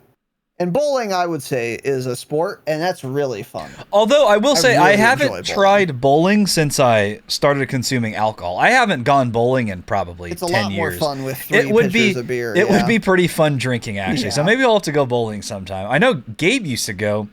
Who was it? Gabe and someone else were going like fucking every week for a while. Was it you? Me, Gabe, and Michael used to go to Chaparral. That's what it was, a lot. Yeah, I'm like, what is wrong with you? Because they had cheap beer on tap. You could get a pitcher of beer, we would get Newcastle? Or no? Newcastle. What's it called? Is it called that's a beer, right? That sounds right. Newcastle. Why? It sounds wrong. Something about it sounds wrong for some reason. Newcastle. But I think it is Newcastle. Is it? There is Newcastle Ale. Yeah, why does that sound wrong? Yeah, it's Newcastle. It sounds wrong. Because I think there's the burger place too. I think that's why it sounds wrong. But we would get 2 pitchers of Newcastle, and we would fucking just bowl. It was fun, dude. Bowl, yeah. Because it was on tap. So it was actually really good. And it was cheap. What was your highest score game? Oh, I don't remember. Sub 200. Yeah, so you wouldn't get in the 200s, yeah. No, like 170-ish probably. Okay, Gabe used to be really good. Gabe was better than both of us, obviously. Yeah. Gabe's better than us at everything, yeah. But like, we were all pretty competitive. But Gabe was ultimately better, yeah. I want to say my best game was like in the 140s or 150s. Like I said, I wasn't very good and never really liked it. But I remember one time I did go for like a friend's party, and somehow I won. And I like bowled the least amount. I just like I kept sinking them, man. I don't know what it was. I was just throwing that ball into the. It's pretty simple. You throw the ball, you hit a few pins, and that's bowling. Worst sport in the world, by the way. Don't call it a sport either. Actually, it's not a sport. I'm gonna go with bowling for that. And then favorite sport to watch, UFC for sure. Grown ass men trying to render each other unconscious. Easily the best sport to watch. Easily. So anyway. Oh, this is a good one too from Deacon. Which sport has the best movies? This is a great question. The answer I think is ultimately quite obvious, but there are a lot of good sports movies. Is it quite obvious? Like Miracle for I think it is. We have like Miracle for hockey. There's like Space Jam that doesn't really count for basketball. Yeah. So mine is. There's some good Backlot for baseball too. For Sandlot. I was gonna say Backlot. Yeah. That's a Call of Duty 4 map. Great map by the way, but not the movie. Man, yeah, I'm gonna have to go with hockey overall because of like a few hockey movies, and Miracle is one of the best movies of all time. Of course, fuck the Russians. If you're a Russian and listening to this, fuck you. I agree. Yeah, fuck Russians. Yeah. What else? I mean, Especially all the Soviet era Russians. Yeah. All the Anaheim Ducks, the Mighty Ducks movies, of course. Those fuck too as kids. Oh yeah, those. Yeah, that's right. Hockey had some great movies. Yeah, but that's mostly what I watch because that's what I play. I know, like, there were a lot of basketball. Oh fuck! Wait. Air Bud? I was about to say, did you ever watch Air Bud? Shout out to Air Bud. Dude, Air Bud made soccer and football though. And basketball, I think. Air Bud did everything. Definitely made basketball. Air Bud, the World Pup, did everything, man. But I think his best flicks were definitely the football ones. Mm-hmm. You can make sports movies. Oh, Gridiron? What's the most popular football movie, man? Fuck. Where Denzel Washington. One of the most famous movies of all time. Is it the white chick who Remember the saves Titans. The black high school kids? Remember the Titans. No. I think that's the movie. Oh. Okay, Remember the Titans, though. Yeah, really good. That's a classic. That's a football movie. I don't know. I feel like sports movies are easy to make. Because you just make like a very dramatic storyline and have sports happening in the background. And they consider it a sports movie, but it's more just like a dramatic storyline. Exactly. So there's a lot of good sports movies out there. I don't really know. But probably hockey because of Miracle alone. Yeah. So, again, this is obvious. Unicorn got it.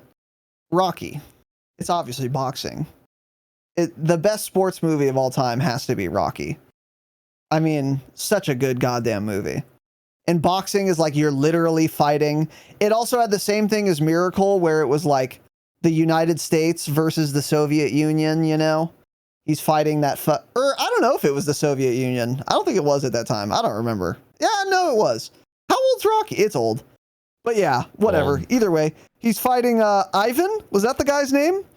The fucking huge Russian that was 8 weight classes ahead of Rocky. Great fucking movie, dude. Great series of movies. And then he fights Apollo. And then the movie ends. I think it's like Rocky 2. It ends with them like about to connect with each other. Yeah, Ivan, yeah. It's the best. That's the best dialogue in those movies, by the way. But yeah, of course, it has to be Rocky, right? Miracle is a great contender for best sports movie of all time, though. Dude, that's a really good sports movie. But so is Rocky.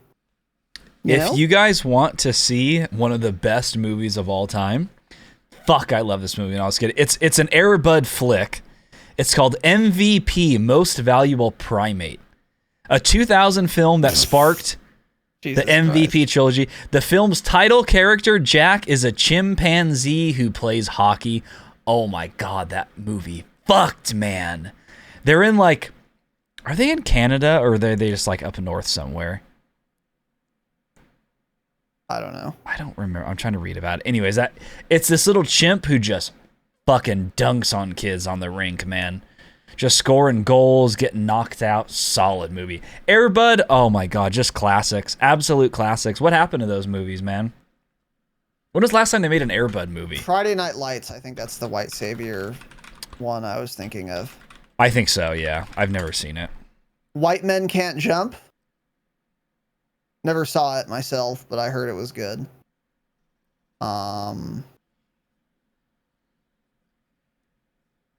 Caddyshack. Oh, dude. Classic. What's the Adam Sandler? Happy Gilmore, yeah. Yeah, Happy Gilmore, dude. Great, yeah. See, that's what I'm saying. There's a lot of good sports movies. There's so many good ones. Yeah. Yep. Fuck, Happy Gilmore. Oh, I love that movie. I've probably seen that movie 50 times. Hoop Dreams, huh? Is that the one by the that famous black director guy? Famous black director. Yeah. What's the famous black director guy who was popular like in the 80s and famous 90s? Black directors. Spike Lee. Spike Lee. Yeah. He's the first that comes up. Yeah. That's who I was thinking of. Yeah. Shout out to him. I watched fairly recently a Spike Lee movie and it was really good. It was really good. Did you ever see The Book of Eli with Denzel Washington where he's blind? But I don't remember it. I gotta watch that movie again. I really liked that one. It reminds me of like I remember Fallout.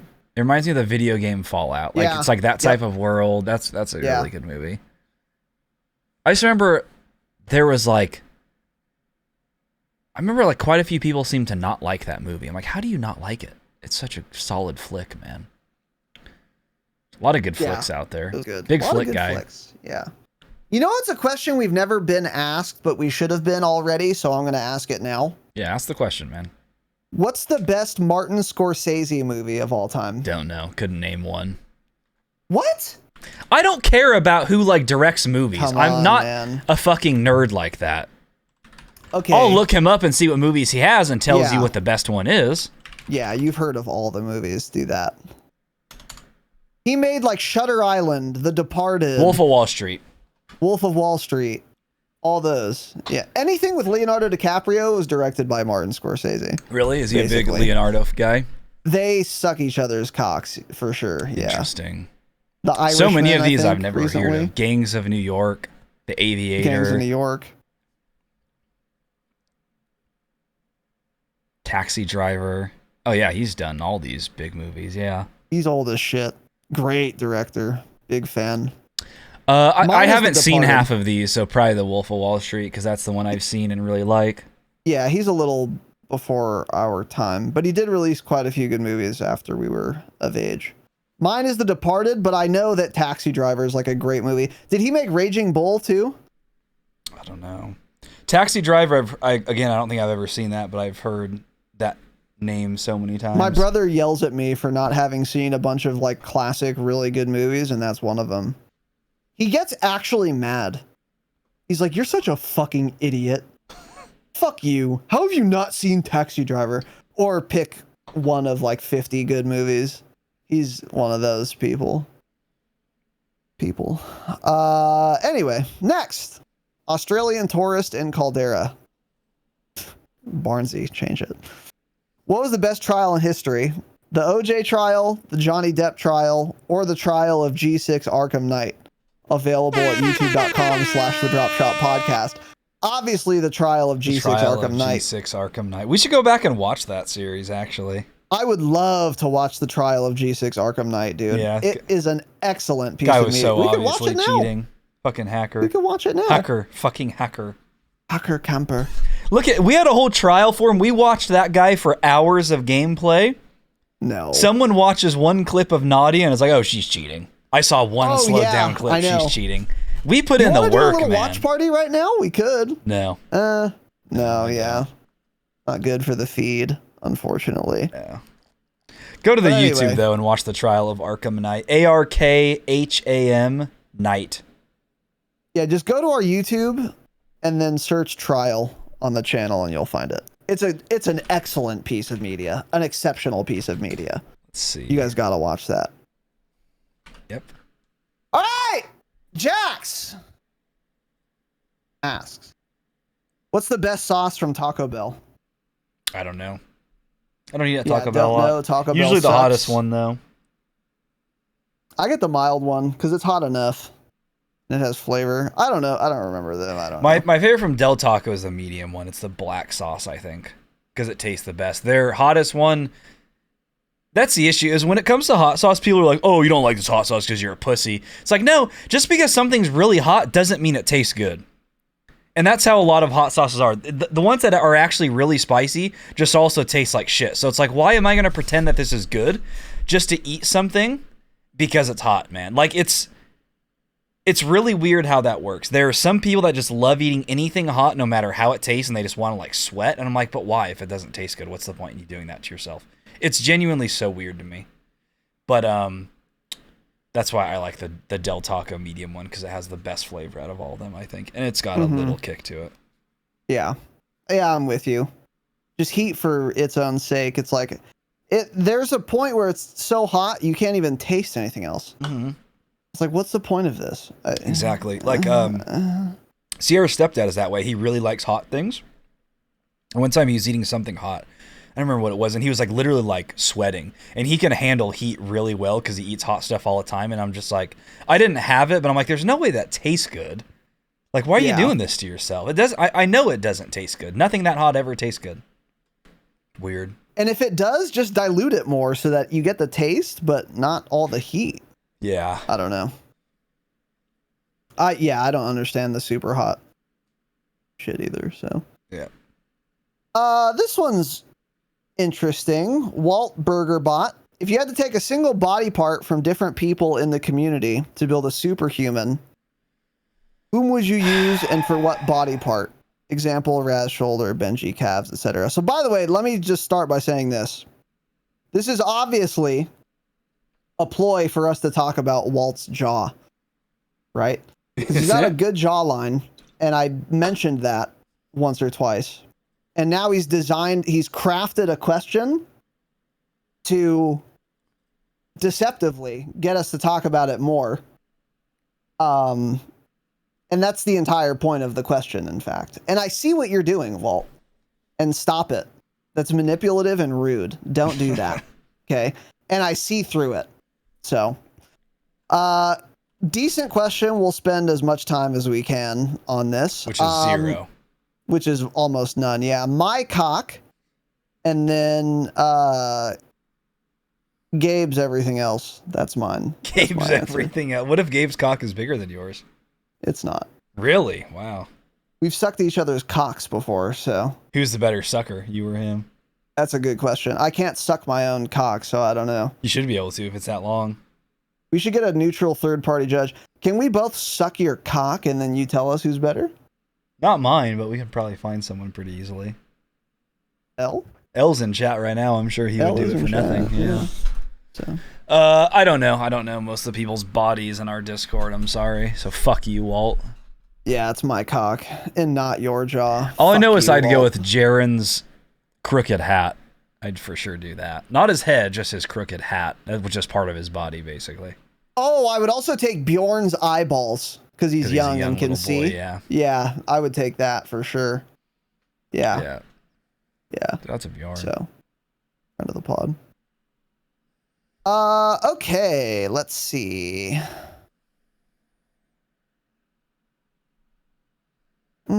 Okay, what drink pairs well with your favorite slice of pie? Any beer, any cold beer, or water.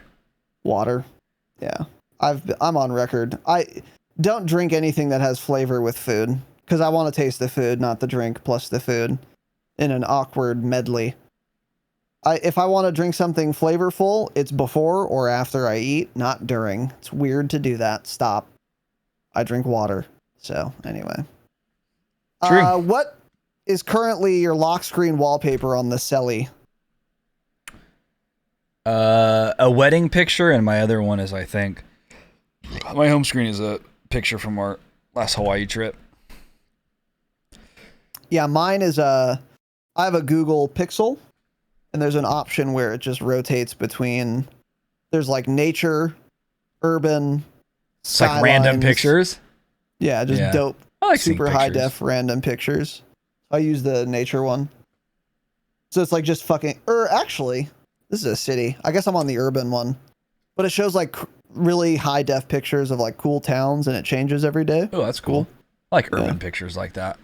Yeah, for sure. So. Nothing crazy. Ooh, this is a great question. I don't know if I have an answer, though.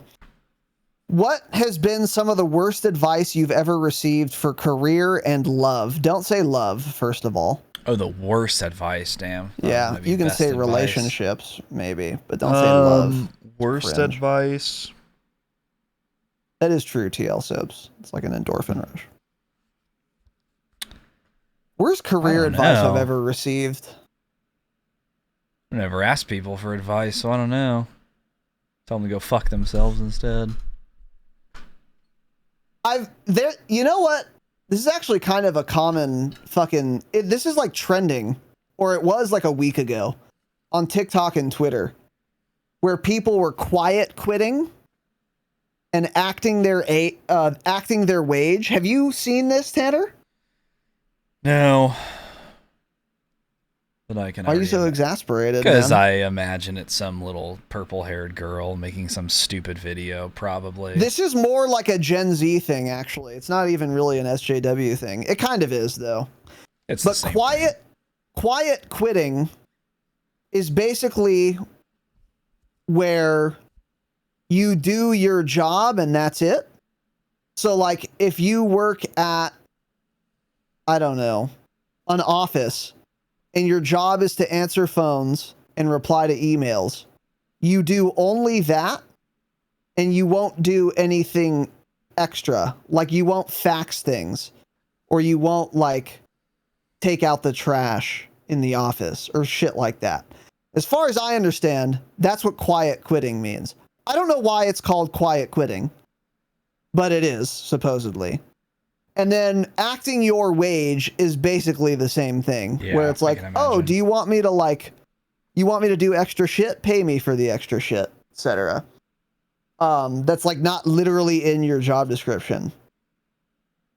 And that advice was not directed at me specifically, but that is absolutely the worst career advice I've ever heard. Here's a great way to not get promoted. Do the fucking bare minimum, because you feel like if you do one extra thing, you're entitled to being paid more. This is so dumb.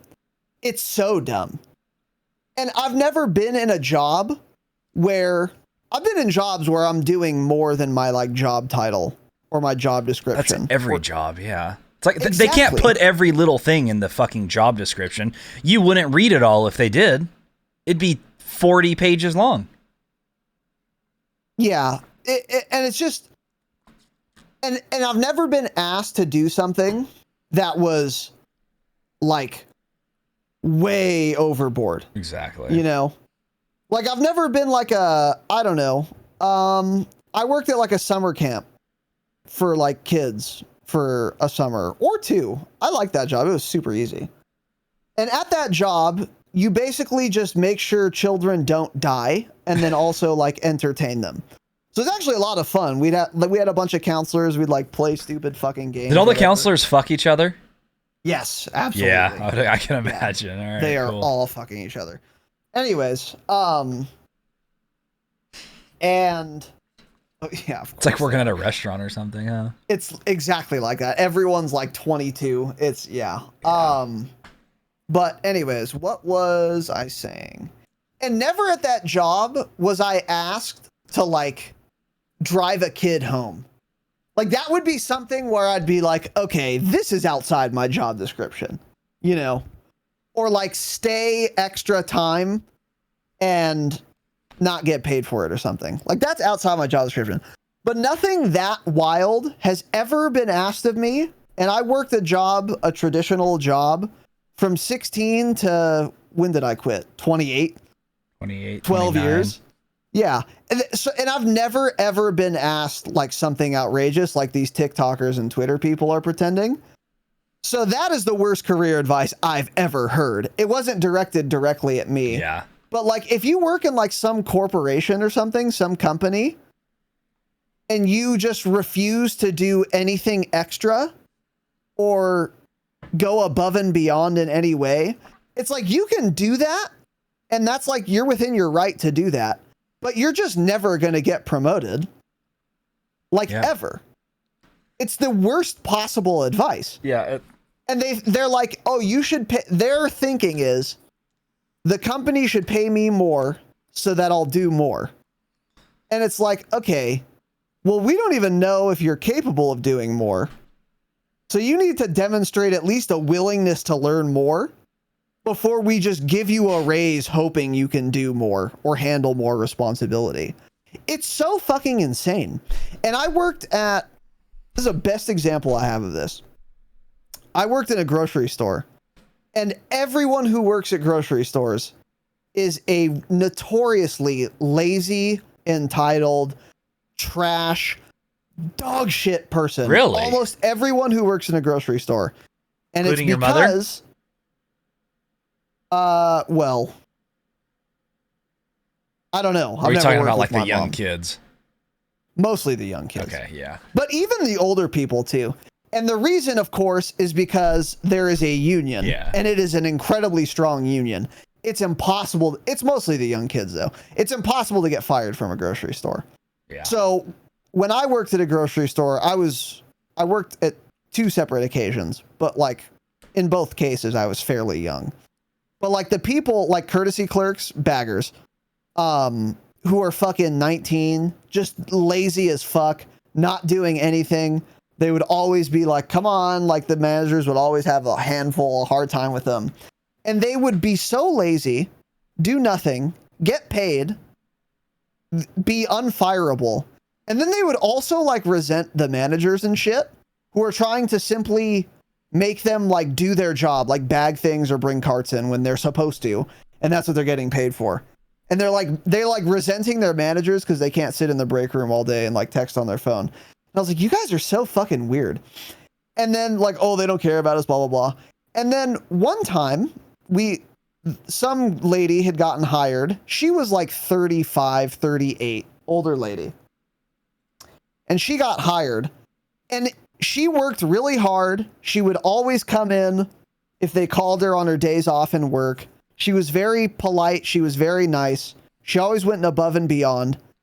I'm not kidding. In 6 months, she got promoted like 3 or 4 times. Yeah, of course. And she was now in charge of like counting the cash, which is a super important job for a grocery store, I guess. But that's like a big responsibility. And like in a matter of like 6 months, she just got promoted so many times because she was like willing to do things and like work and not act her wage like a fucking retard. She actually had a kid. She had responsibilities. She wanted to do well. She wanted to get promoted.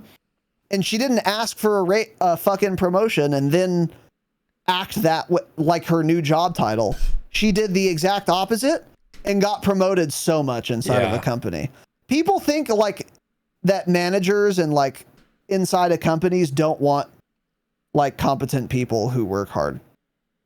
Like they want to promote people. You just have to like, it's harder to find people that can do like harder jobs. Yeah, it's a lot easier to handle more responsibility.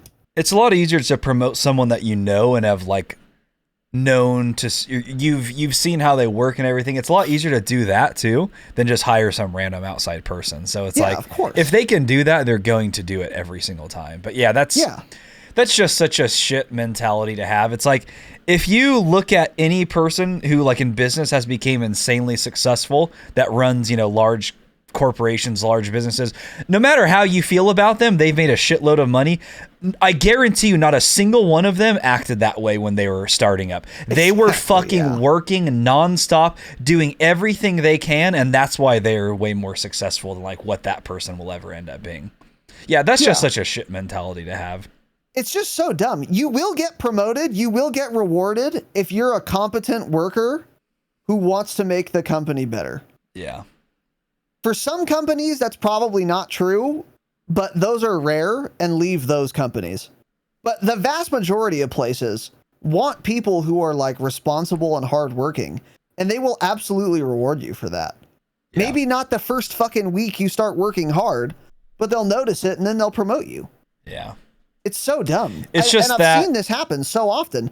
People who work hard get fucking promoted and then they get paid more. Who would have thought? Do not act your wage. Do not quiet quit unless you plan on like leaving that job anyway soon, because it's just completely fucking retarded. And you'll be a loser and never get promoted, never get paid more for the rest of the time you work there with that mentality. It's so fucking dumb. Of course they're not going to promote you if you don't do anything. It's so stupid. Yeah, they can't trust you, of course. So yeah, that's an awful mentality to have. Terrible.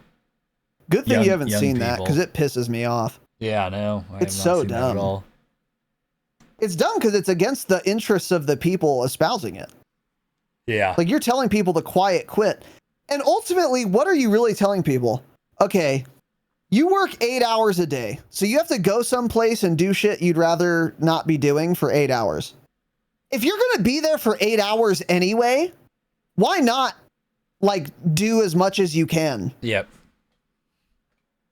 Like, are you so lazy that even though you're there anyway, you won't like do anything extra? Like, it's so fucking dumb. Yep. It's so dumb. It's one thing if it's like, I'm not going to work 9 hours if I'm only getting paid for 8. I agree with you there. You shouldn't be working and not getting paid for like your time. But if you're going to be there anyway, do everything you can. You'll get rewarded. It's so stupid. It's so fucking dumb. Yeah. God, it pisses me off. So that's the worst advice I've ever heard career-wise. Love-wise, there's so much bad romance advice, especially for men. Be a dick to women. That's pretty bad advice. It's not that bad. I mean, honestly, a lot of women bad. are like that. So Here's I've met numerous women throughout my life, and they are absolutely like that, whether they want to admit it or not. They're big fans of guys that are pricks to them for sure. Yeah, but here's the thing about that. Do you want to fucking date or marry that retard anyway?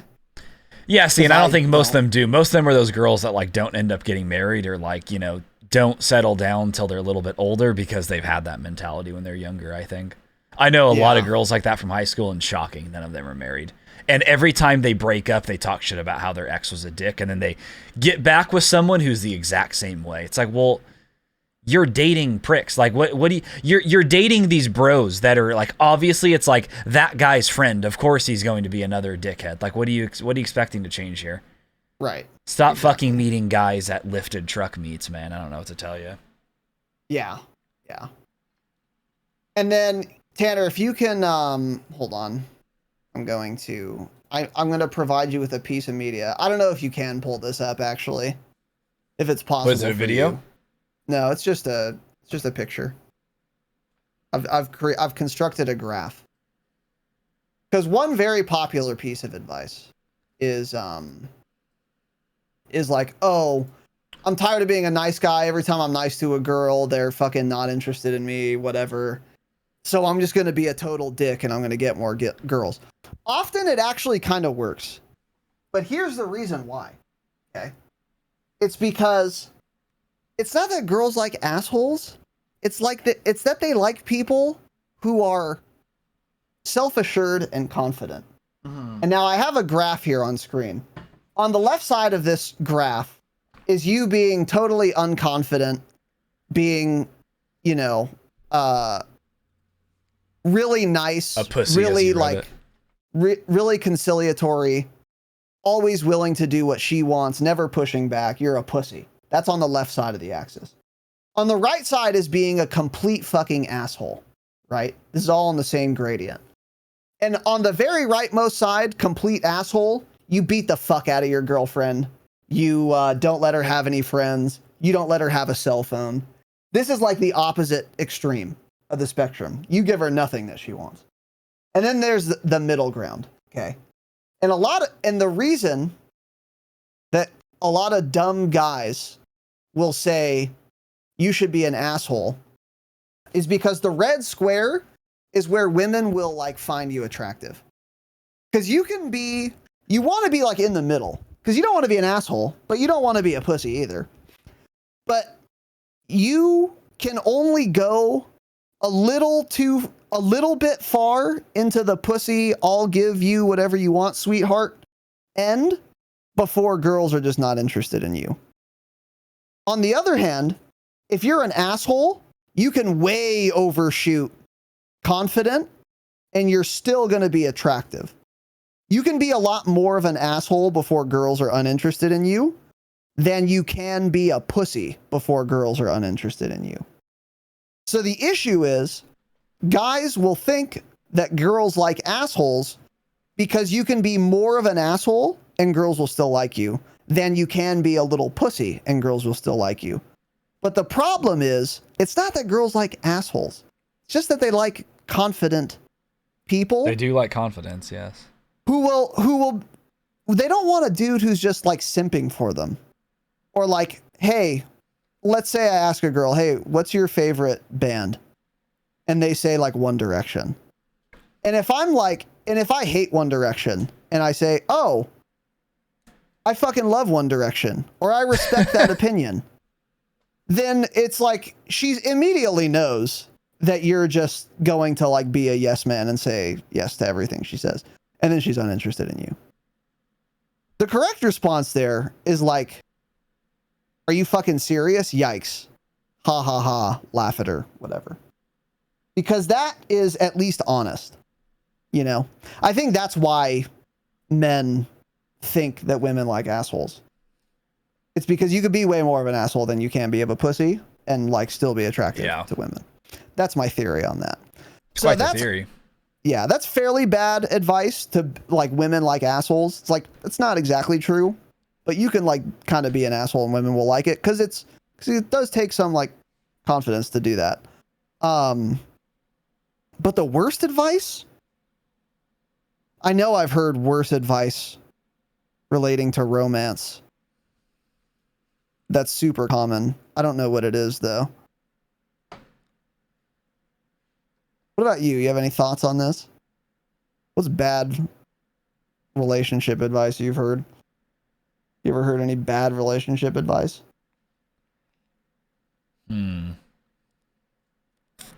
Like me personally, I just not can't remember it. Really.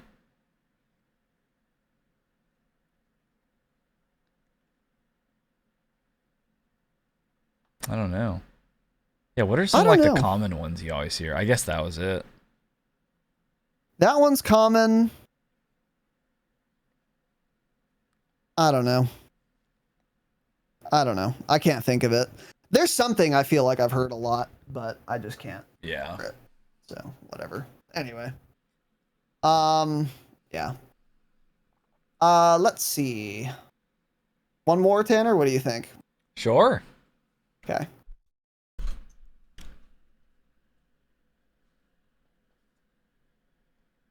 Walt. This is just a factual question. I've heard over the years that if you crave sweets or sugars, it means you're lacking something in your diet. Is this true, and what would it be? I'm laughing because a few lines down, Bango responded to that and said, could this question have been answered with a Google search? Oh my God. That's what I'm going to tell you. I don't know. Go Google it, man. I have no fucking idea, nor do I care. Google it, Walt. Okay.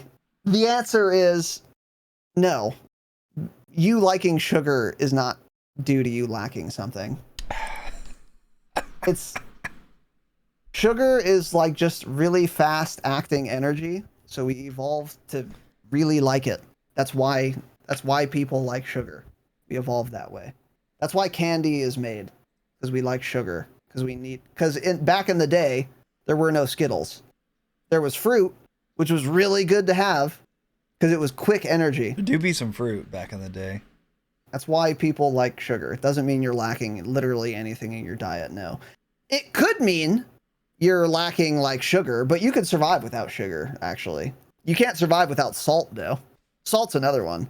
If you crave salt, does it mean you're lacking salt? No. I mean, in a sense, I guess, sure. But we've evolved to really like the taste of salt. You ever crave human? You'll simply die without salt. So, doesn't mean there's anything wrong with you for craving sugar or salt. No. You ever craved human meat? I do psychologically. That's insane. I really want to try it. That's so weird. Fuck you. I really want to try it. Did you watch Dahmer yet? No. Great show. What is it like a series with like actors based on his life? Yes. That sounds really good. Yeah, I watched a documentary on him very recently. Yeah, Maniac. Holy shit, he's insane. Yeah. Crazy, man. Yeah. No, there's this one scene where he starts cooking up this human steak. Ooh. Slices it up, takes a bite. It looked like what cut? I don't know. It was some flank? It almost looked like it looked like part of a tri-tip. Didn't have a lot of fat on it either. It didn't look good. It did not look good at all. It had no fat on it. That's the problem with eating kids. Is it? They're not marbled enough. Yeah. Yeah. Yeah, because a little kids aren't fat. They're fucking skinny. So like a extremely overweight person would taste a lot better. Like a Wagyu person?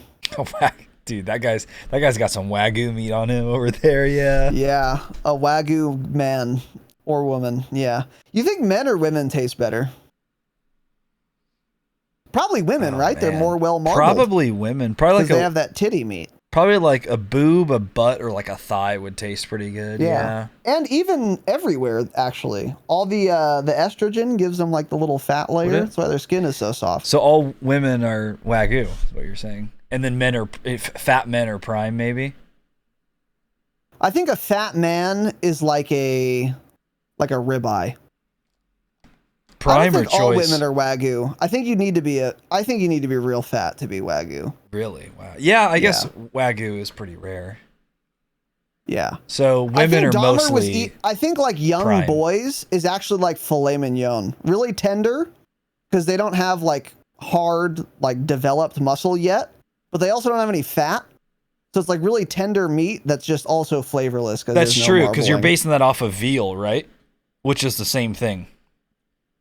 Yeah. Veal is young, and where they haven't moved a whole lot, and that's why it's so tender, right? There's not much fat on it, though. I believe that's what it is. I don't know if there's fat on veal. I think it depends on the cut. But I know fillets are like that specific part of the animal just doesn't move that much.